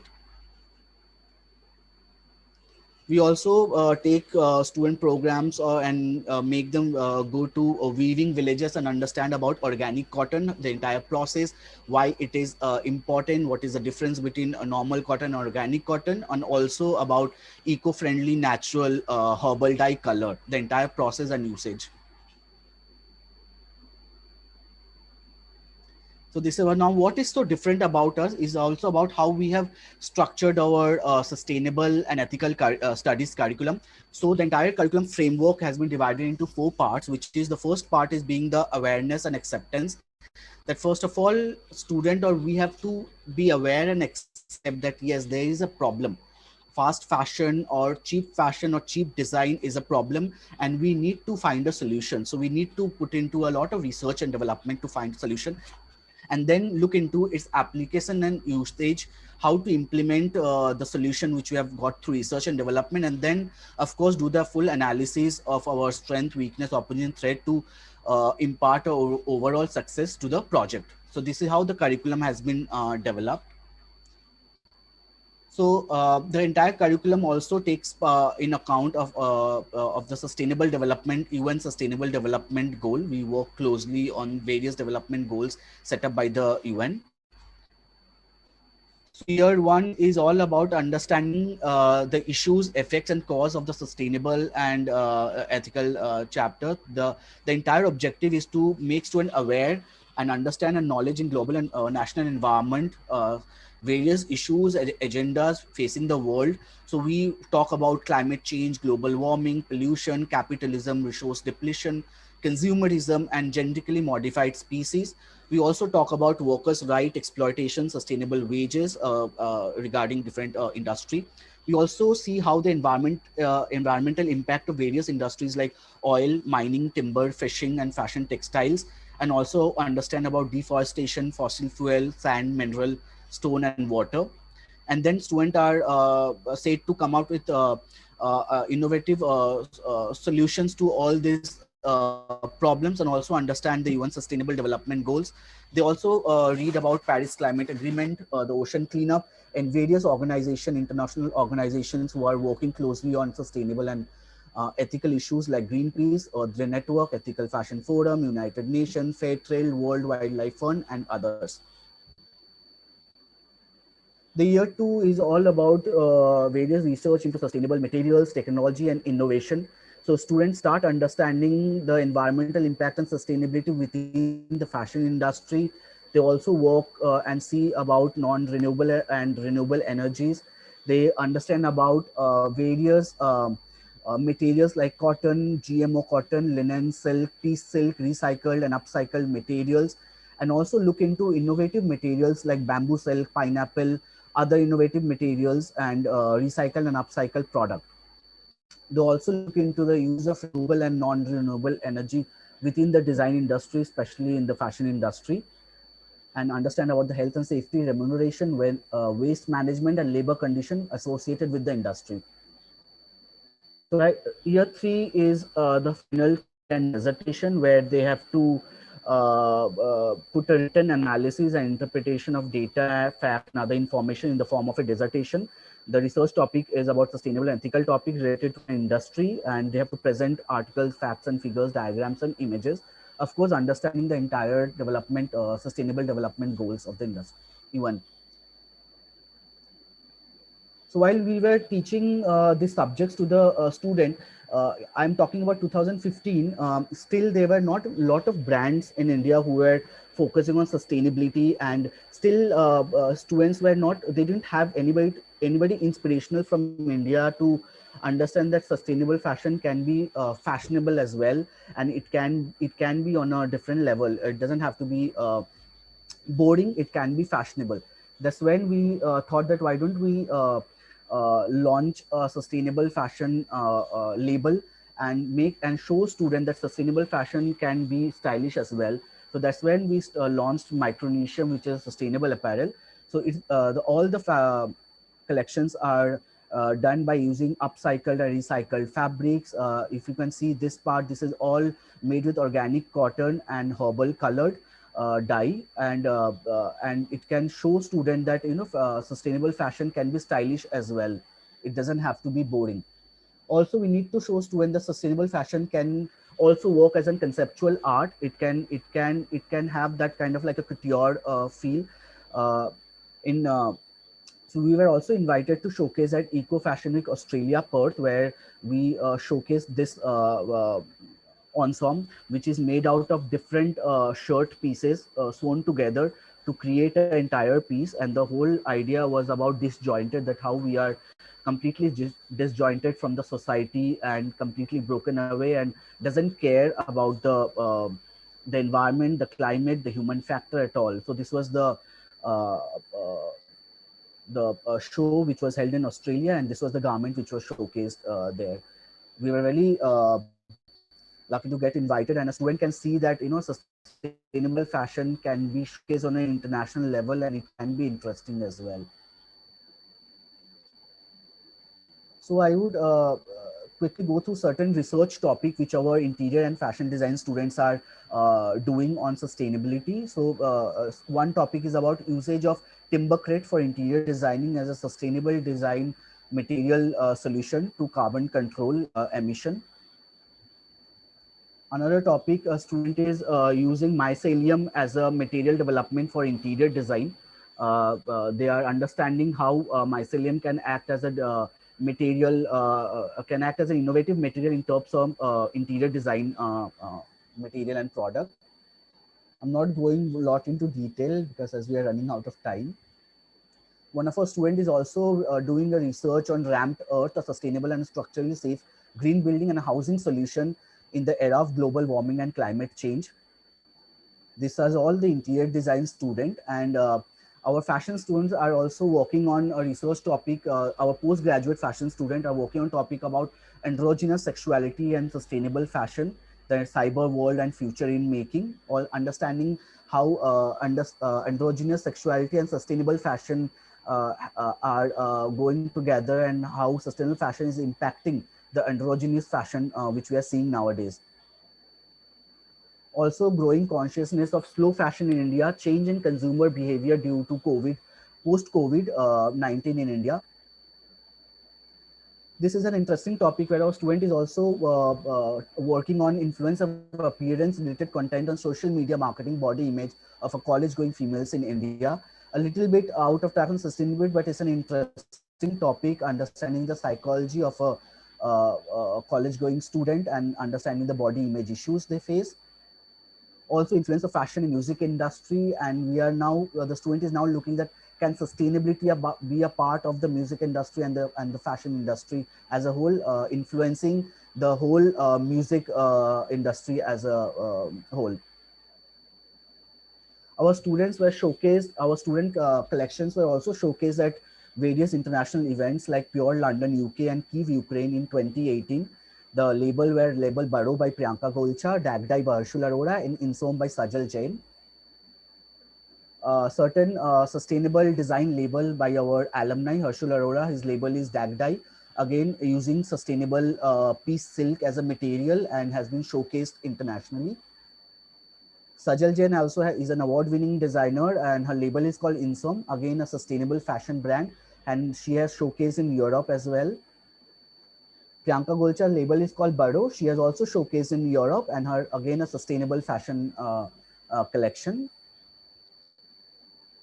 We have Bram Rao. He's from Paris, and he has also started his sustainable interior product range, furniture design, and his entire product is made out of wood sourced from sustainably managed forest. We have Enzan, who has also worked with Bram, and he's also into sustainable product design, mostly wood making from sustainably managed forest. And some metal work. Bola, he has done upcycle and recycled metal works, again a sustainable product. Creative Conscience Award by Sajal Jain I've already showcased. She has won this huge award in the UK, very prestigious award in the fashion and textile category for her sustainable collection in Som. We also have Bram, who has recently won a big award for his sustainable furniture design. This is an event which we did as part of the Fashion Revolution contest, which is What's in Your Label, and all the asset students showcasing various labels and understand that what's there in the label as part of the Fashion Revolution event. Thank you. I'll end this slide by telling that he opens the school door, closes the prison by Victor Hugo. And thank you so much for giving me this opportunity to share what we are doing in India. It's a huge way to go in India right now, but we are working on sustainability, and hopefully we are looking into to build more collaboration and partners together to bring the entire sustainable design education at one platform, and also give a student both in India and abroad across collaborative research project to work on. We also have in the past we had students from SMOD Berlin who had come to Asset School of Design to do research on organic cotton and piece silk. So we do get students from various parts of the world for research project. And also we are doing 2 projects right now on interior design. One, we are doing a sustainable project for the Army Museum. We are designing an entire museum with shipping container. Of course, due to security issues and reasons, we cannot show the project. This entire museum is for the Indian Army. And another project we are developing for our university, a sustainable hostel by making sustainable hostel using again shipping containers. So our interior students are working on these projects. Thank you so much. Thank you, Aloka. This is amazing, very interesting, and of course shows all the interdisciplinarity that you have in your own institution, and also that you work across borders. And if you can see the message already coming in from Monica, who is in our audience, also a member of the Global Sustainable Fashion Week. please also, I would encourage, I know we still have two people to talk to, but I would encourage everybody maybe to exchange the information about yourselves in the chat, to put the contact details there. And even though we have gone over time and we still have two presentations, I still think that we should, for those who are interested in getting in touch, to exchange all the contact details in the chat, please. We'll give time for that, absolutely. I think so important. So, and we'll go to Dawn. Thank you for being there, waiting for your cue. And also apologize for going over time, but I think it's so interesting, important, and so maybe a rare occasion where we can directly speak about these unique experiences. So thank you very much for giving it extra time and for your presence and patience. So thank you. And Dawn or Mila, now Shan, please tell us about the situation in Sri Lanka and anything you want to share about that in your introduction. Will you unmute yourself, please? Yeah. Spasibo большое, Olga. First of all, I would like to thank Dr. Gabriela, who has given a lot of energy for the people from different countries. So that is why I think I can call her like a mother of sustainable fashion for this community. So actually, I'm a director of Academy of Art and Design Fashion School in Sri Lanka. So I'm showing like very shortly. So these are the members we have already, and like head of the international core faculty, Dr. Gabriela and Fawad also working with us, and also Miss Carol Cordella. Actually, she's one of a good stylist from Italy, and her brother works with the Marvel Studio. Like he's creating like illustrations, like comic illustrations for the Marvel Studio, and Myro Lorenzo, and also he worked for the different US fashion channels. And actually we are partnered with Academia Italiana. So once the students who finish our diploma level, so they can start the bachelor degree in Academia Italiana. So, and also Istituto Cordella, like earlier Fawad has been talking about that. And actually, I'm not going to talk about my institute. So why we have gathered here, because of talking about something precious, something valuable. So I just, if I introduce myself, actually in 2017, I was graduated as a fashion designer. So only one collection I have been prepared. After that, I have never been involved in fashion design. So why I have came up with new institute, because I have seen a lot of students who struggle with lack of knowledge of fashion design and lack of knowledge of sustainable fashion. So currently I'm working as a fashion and textiles teacher for Cambridge students. And actually the point we have to consider is we have to start sustainable fashion from the school level. So that's what I'm suggesting, because for the educations, like we have to give the basic foundation about sustainability. So without having knowledge about sustainability, so how we can go further in the sustainable industry. So in Cambridge syllabus, there is a sustainable fashion. So I think they have to complete a coursework for their ordinary level. So those examiners are encouraging those students to complete any dresses, complete any accessories with using sustainable products. Okay, that is one of the major consideration that we can take for this discussion. So actually, I'm not going to talk like unnecessary things, but I'm going to come up with few ideas. We can start fashion, like sustainable fashion and ethical fashion from school level. So there are like few suggestions and ideas I have. So we can maintain a students' clothing repair room. So where students can repair their own uniforms. For an example, like if a button fallen, so they can go for the repairing room and they can repair the uniform instead of throwing to the garbages. So the other thing is like sustainable fashion fair. Like from the school level, we can arrange some like sustainable fashion fairs. Like we can encourage students to make their own sustainable brands. Like and the other thing is like create small communities in the school level. So like for an example, according to the body sizes, like small size, medium size, large size, so they can share their own size category clothes with their communities. So for fourth one, actually trading.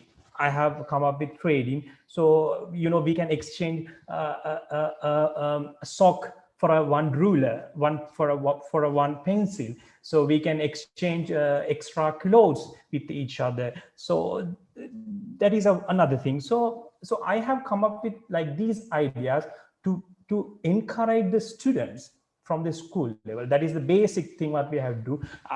Actually, I have heard a lot of, you know, suggestions and a lot of experiments, but I think like, so why we have gathered here to do something like you know, we always talking about sustainability. So we never see that you know, in practical life. So that is the problem I see. So that is why I'm suggesting like for like different teachers, for different you know, practitioners, so we can start the sustainable from the school level. So because you know, like nobody wants to buy like I don't know, like in 1960s, like when we are talking about fashion, so there were countercultures like hippies. So we can take out hippies were like fighting for their human rights. Okay, but in the society, hippies were the bad people, but they have like different, like I mean in 1960s, but they brought the sustainable fashion to the society. And actually, and also I have found some resources in 2000. I think I do remember in 2007, one of a major collection, like in 2007, the world's first green fashion week was held, and designers like, for an example, Versace, I do remember, Calvin Klein, like showcase the eco-friendly collections and set up the different trends and contemporary fashion. So, and also designer Stella McCartney introduced her first animal-friendly concept in the year 2001. Though these designers or brands are concerned about green or sustainable fashion, but their product is very expensive. It's not affordable for the mass production, mass market. So that was a problem where I see in 2001 still remaining the same problem in the world. So that is why, like, without having the basic knowledge of sustainable fashion and ethical fashion, nobody wants to buy sustainable fashion. Okay, so if we are talking about sustainable, so where is my wardrobe, where is my, like, is this sustainable, is your costume is sustainable? So this is the problem where I see in every community.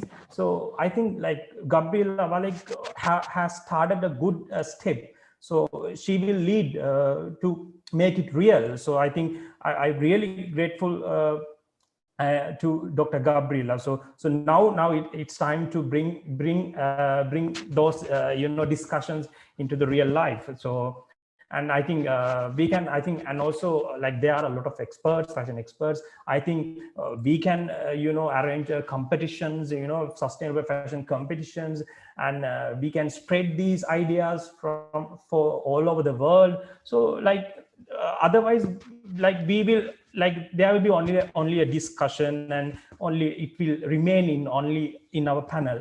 So I'm suggesting you to like, so now we have taken a good step. I think we can execute our ideas. So that's all I want to talk about. I think so we need to fight for these. So then like you know, we can do experiments, we can do whatever, but if any customers don't want to buy them, so we cannot win this discussion. So that is why, like, we want to encourage the people to buy those sustainable fashion. So I think we can start from the school level. So those students will force to the parents. Yes, parents, mother, you have to buy sustainable fashion. Otherwise, so I have seen one video like one boy is rejecting meats. He says, why I cannot eat meat, because this is an animal. So how I can eat this animal? So we can take that kind of step to this sustainable and ethical fashion, because children and teenagers cannot lie for the society. They stand for anything. They understand nowadays. All the children can understand everything literally. So like we cannot argue with the children. So only what we have to do is we have to give the best foundation for the school level and go on. So thank you. Yeah. Thank you, Don, for sharing this. This is very interesting. I wanted to add one little fact about you, that you studied in the Institute of University of Costume and Textile Design in Belarus. Yeah. I thought that might be interesting for people. And I myself was in Minsk a couple of years ago at the Fashion Week, just to let you know. Gabriela, can you mute Madhusudan Lal? I think the noise is coming from there. And in Belarus, it was interesting because there is new awareness, just to let you know, and there were workshops and presentations and local designers often working in sustainable ways without knowing that they're following that concept. But so the awareness is coming. And at the same time, the same week that there was a Fashion Week in Minsk, the first H&M shop opened. And that is, of course, on the one hand, some things come late, some important things come late, some other things come late. This is interesting, an interesting development, of course. And but the education is, I suppose, coming, and how to take them to school, how to start early, how to start with children's clothes. It's very important. And so we're ready to pass on our microphones. Please everybody mute themselves except Dini. And Dini van den Heuvel will now tell us about her brand and her experience as a designer and as a teacher. And I think that will be a fantastic roundup to our discussion. So thank you, Dini. Please start. And Madhusudan Lal, thank you for your patience the last time, and thank you for taking the decision. Yeah. Can you now mute yourself, please? Sorry for network problem. Can you mute yourself? Olga. So thank you, Gabi. Thank you, Olga, for creating this wonderful day. My name is Dini, and I have a partner in Germany, and we run a small vegan organic children's collection. We have been doing so since 2013, and since much longer than that, I have been teaching in fashion academies. I've been teaching fashion design, and because my interest shifted to sustainability back in the days, my courses have shifted over time. What I've prepared for you today, I'm going to share my screen, because of course this is fun. Here we go. Can you all see this? It's on? Okay. So what I have prepared for today is, let me see how this, yes, this is there. What I have prepped is a project that we have been running at the Head, which is a school in Geneva that I teach. I teach in multiple schools, but this is a project that we've done last year. We called it Creative Possibilities, and this was for third-year students that were getting their bachelor degree.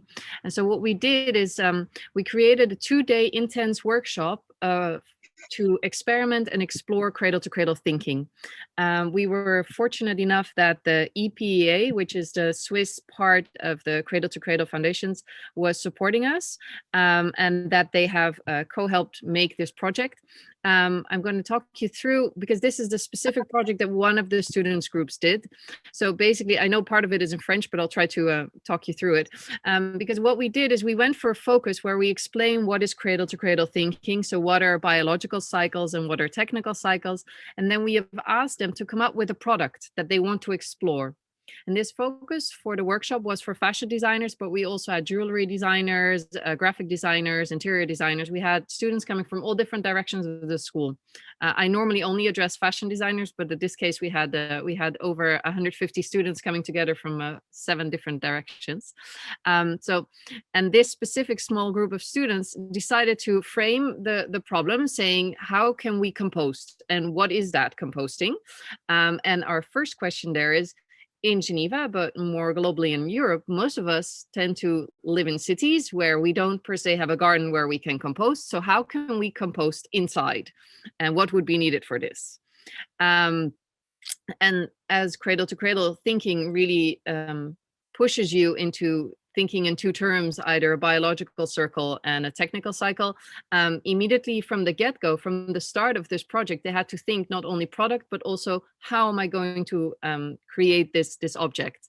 And so they did some trials where you basically really draft a scenario of what does your consumer need? How does this work?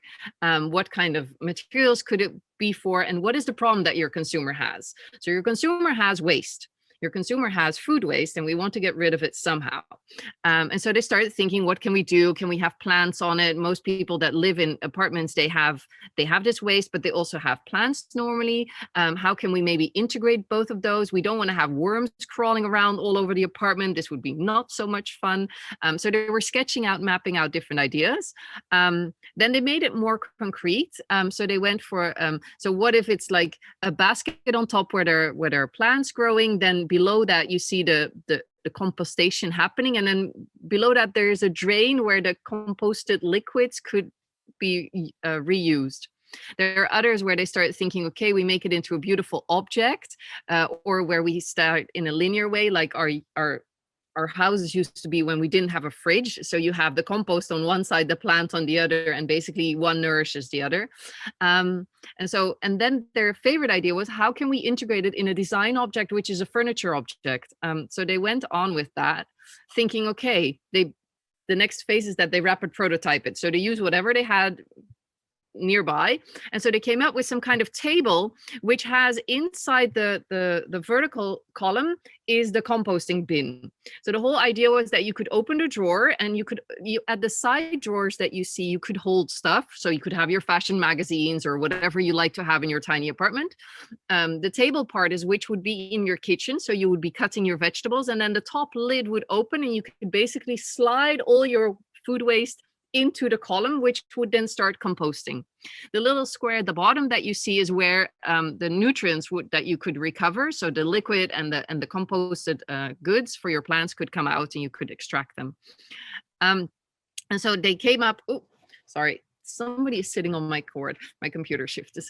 They started thinking, okay, what kind of materials can they use? So they came up that they wanted to use wood, and then the cire d'abeille, how do you call this? The beeswax, ceramics, because they can be either porous or non-porous. So for different parts, they could really function as a filter in there. They had a natural wood glue that they had, and then they had a natural resin that they could use. So they started figuring out which materials they would have. And then we gave them a lot of information on different materials that you're not supposed to use. So in the beginning of the second day, we really went over a negative list of chemicals, a negative list of materials, and a positive list of materials, which is something that the Cradle to Cradle Foundation with Material Wise and with EPA Switzerland has been constructing. This specific list was mostly for fashion, but it does apply to other sectors as well. And then the students had to map out, how are we going to use all these materials? We now have identified the right materials. We have identified what kind of pull we're going to create for customers. So what can we do? How can we make sure, where are my materials coming from? What is the product we're making? What are different use scenarios that we can have? What are the different treatment scenarios that we can do? And how will it close the loop? How will we make sure that there is no end of life also for the objects? And so the last question they had to solve was, how are we going to influence consumer behavior? What are different ways that we can make sure people start to understand this and use this? And so they started with thinking both in terms of how can we make it more appealing to compost? So how can we make it almost into a group activity? How can we socially and online engage other people to show off what great compost we made? What is some kind of service that I as a brand could offer that make it easier, like a after sales service that I can have?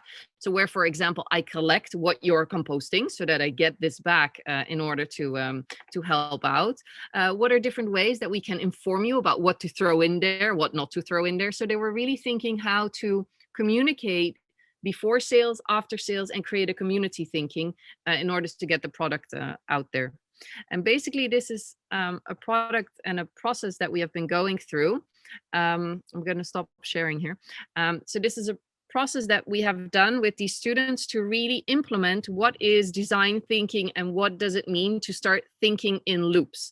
How can we close design pathways so that you don't have to, in retrospect, start optimizing your product, but how can we from the start figure out how to get this done right? And because of the topic of today, I thought this would be something interesting and relevant to share. It's one of the projects that I have running. I have been developing multiple projects for different schools, and this was one more recent one that we did. And I know that we're running out of time, and I know that I shouldn't be sharing too much, but there is one thing which, given what Don was explaining, I want to do a piggyback off. We have recently got 3 little children in the UK that reached out, and they're garbage picking on the beach every week. And they're in desperate need of a decent bag to collect the garbage in. And simultaneously, we got the request of 2 10-year-old boys that for a school project wanted to figure out a way to collect beach garbage. So what we've done is we worked and sat together with these boys. We have developed a bag that is going to go into sales, but we're also going to hand out, I can show you, I'm still working on it, it's not finished, but we're working on how you can make your beachcomber bag yourself. Because I think if children are willing to pick up the garbage, I should help them figure out how to do it best. So we engineered with 2 10-year-olds a bag that they then made for their class project, and they handed out 20. We had a little production line running where they were sewing themselves. They were totally excited. And what we found is that by supporting these children and by supporting the vision that they had and giving them the knowledge of how to create it, all of a sudden there's a wave happening. The last 3 weeks were totally focused on this bag, not because I wanted it, but because they showed it to people who then showed it to people, where we got journalists asking us what was up, and all of a sudden it completely exploded, and I'm very excited about it. I think if you have young children, teaching them the concepts is great, and then giving them the tools to implement it and embodying them to really make a change, it goes such a long way. And I see it in my 22-year-old students, where if once they understand and they apply. That was what I wanted to share for today. So I don't know, Olga, if you have questions. Dini, like for like few seconds, I want to add something like the point you say, like, you know, like even for my like young children, they were very enthusiastic for the sustainable fashion, but like for the like adults, they much like lethargy to doing such a sustainable product. So I don't know the reason behind. So you're correct. Like I accept that one. I agree with this. Yeah. I mean, we have been teaching, we've been doing workshops in our office. Of course, during COVID, it was much harder. But I do think if you teach a small child how hard it is or what it takes to sew on a button, it will care for its garment better because it understands. And it used to be that you learn this in school, but you don't anymore. So the value, the inherent value of a garment is no longer tangible. And I think by making it something concrete again, by showing them how it works. I mean, during our wonderful time, I was sewing in labels in little pieces that we dye. So by doing this handcraft, you generate respect for the artisans all over the world that make your clothes. And I think it is so vital that people understand this. So. Thank you, Dini. This is amazing. And I was just thinking, really, we're pressurizing the fast fashion companies, the governments, act on it. We should really pressurize our ministers for education to change the programs of school, the really basic stuff. that is of course, is a big issue on what to teach. Maybe the knowledge of happiness, things like this. But even going away from this abstract, idealistic things, something as practical, as normal, as also learning in Russia I was in the school in the 70s and 80s. Of course, we had to learn how to make things, and I still would naturally, before I do anything with the garment, and my kids are now grown up, but mending their socks, it takes a second. That was always a normal thing to do. And I learned already doing the sustainable fashion design education that students today, students of fashion design would not put a new button, sew a button on if it was torn off. They would go and buy a coat. And that is, these are real situations. And of course, when H&M is introducing the mending workshops in the, at least in some towns in Germany, then of course this is an indication that we have really reached the critical state with our ability to appreciate labor that goes into garments, and even the basic things. What are we doing really with our hands as you were sitting there mending something?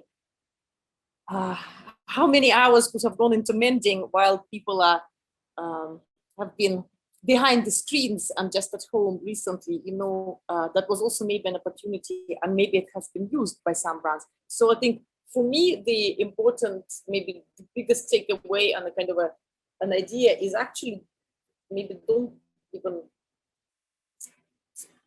not to push this, not only push the industry players and the government, but really it's to push the education people and say, wake up. Because already in Russia today, teaching at universities, the design students, I find the problem that the younger students, they know better. Of course, they learn faster than their teachers. So for me in Russia, like, how do you teach the educators? How do you educate the educators who can't give this knowledge to the students? So that's not everywhere. That's not every country's problem, but that's also important, because the younger ones know and learn faster, and you're just confirming, of course, that the kids, the little kids, can do stuff that adults can be discussing and not move forward. So now, on my part, I really want to thank you, everybody, with all the hang-ups and going over time, for the wonderful, wonderful contribution, and to our audience that is there. I want to alert everybody to look at the chat. I also would invite us to the questions and answers for a few minutes, for those who want to stay and participate as an optional thing to their daily schedule today. And I also encourage to exchange the contacts, please. In the chat, there was some of that going on. Yes, Dini, thank you for sharing from Infantium Victoria. And I'm sure that everybody had the point that they could relate to, or a point of interest that, oh, I can reach out and I would like to continue. And I think that is all valuable, because some of presenters had amazing programs developed. Some are only at the beginning, so we can all exchange that. And the kids, the beach part that you have unexpectedly, yes, introduced, that I think is a wonderful opportunity, and maybe that should go global and everybody can take part. I think we have such a richness of information just alone here. It would be great not to let it go and go different ways. So I don't know if anybody would like to add or say. I would also like all the participants to say maybe in one sentence or word what their idea is on how to move forward, or what they have taken away from the session, what's the most maybe biggest discovery, whatever you like to round it up, to conclude. And then for the questions and answers, we can stay those who still have time. So who would like to say from the 7 wonderful participants? Gabriela. May I have? So thank you so much. And I think that we should organize the second part of such a discussion and presentations, because everybody has another, I think that they have a lot of thoughts and they have a lot of ideas, so we have to share it. I would like to tell you something, because before our Zoom live, we put on the YouTube live the presentation of my colleague, Dora Balog, who is the educational coordinator in our association, the National Fashion League Hungary, and also she is dealing with education in the Fashion Revolution Hungary. Unfortunately, she was not in a position to join us, but I kindly ask also the others to check this video.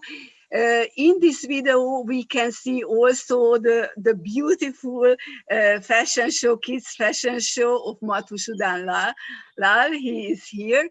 And because we saw that we have to start the education in very young age. So it is very important. And Dini made also a very nice fashion show with children.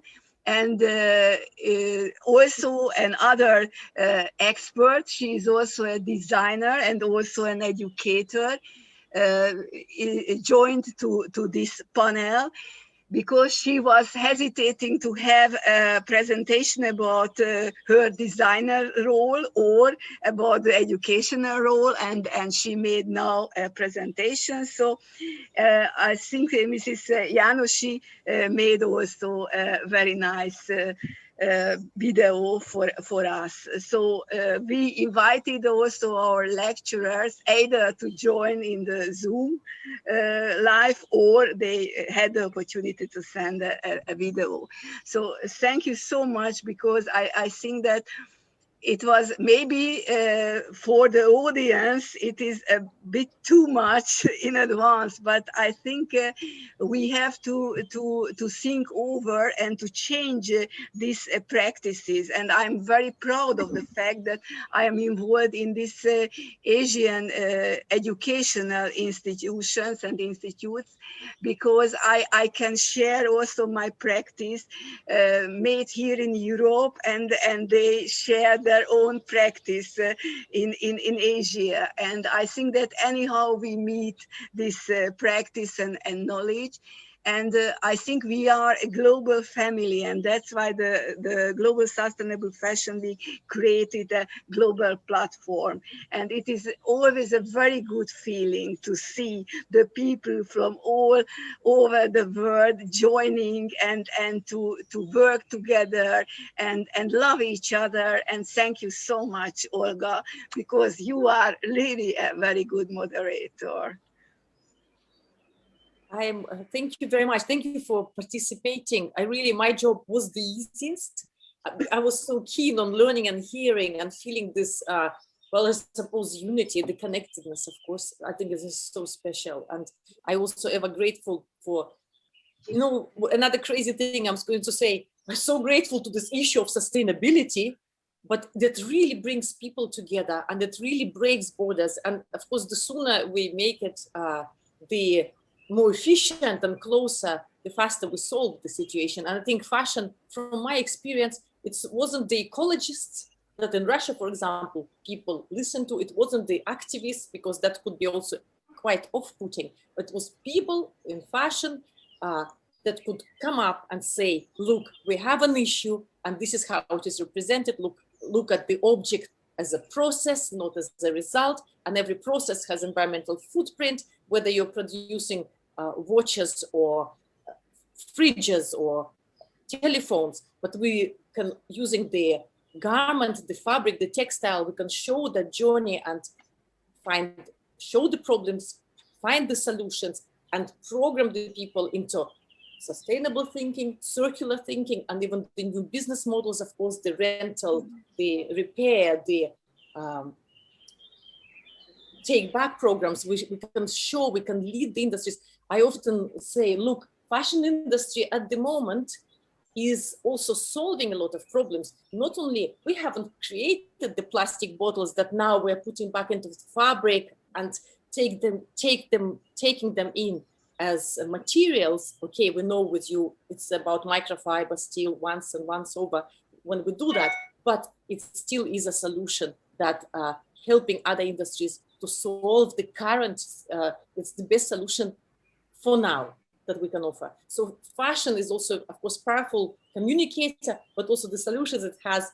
It's a fantastic example for people who are remote from this area, even remote from ecology, to show how it can be, how we can change things.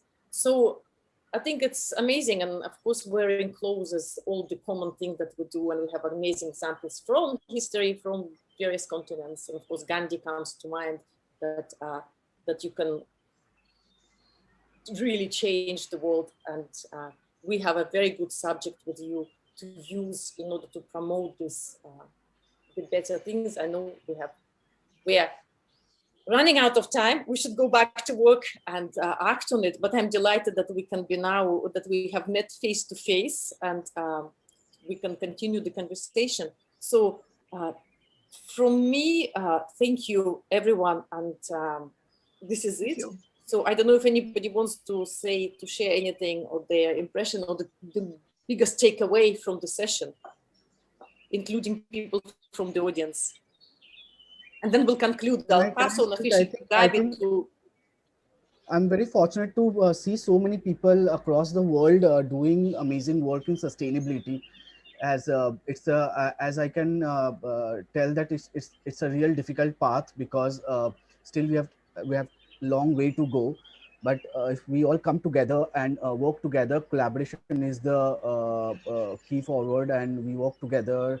Of course, sustainability will be a big movement worldwide kind of thing. So thank you so much, and really appreciate all of your work, and such an amazing work people are doing all across the world. Thank you so much for inviting me for this amazing session. Thank you. Thank you.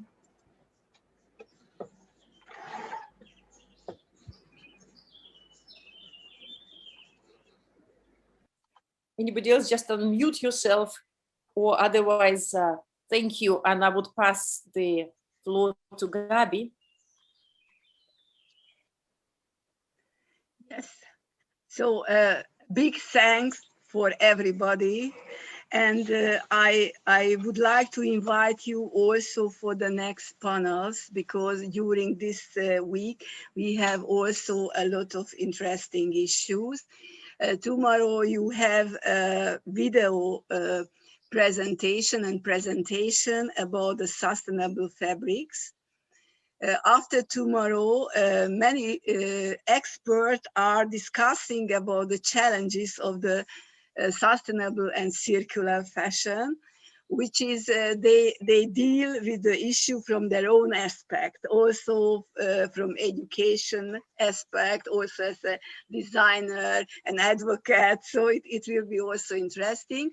One of our keynote speaker will be Mr. Bonazzi from Aquafil. Econil is well known. And we have also video presentations of the designers. And we have an offline fashion show at the Lake Balaton. And Asia is our honorary guest continent. So 34 different Asian designers will be presented during our Global Sustainable Fashion Week. So welcome to the other programs. And I really enjoyed this meeting together. And we have to work a lot for the more sustainable, ethical, and transparent fashion industry, but we have already done a step. Thank you so much for everybody for the collaboration, and thanks a lot, Olga.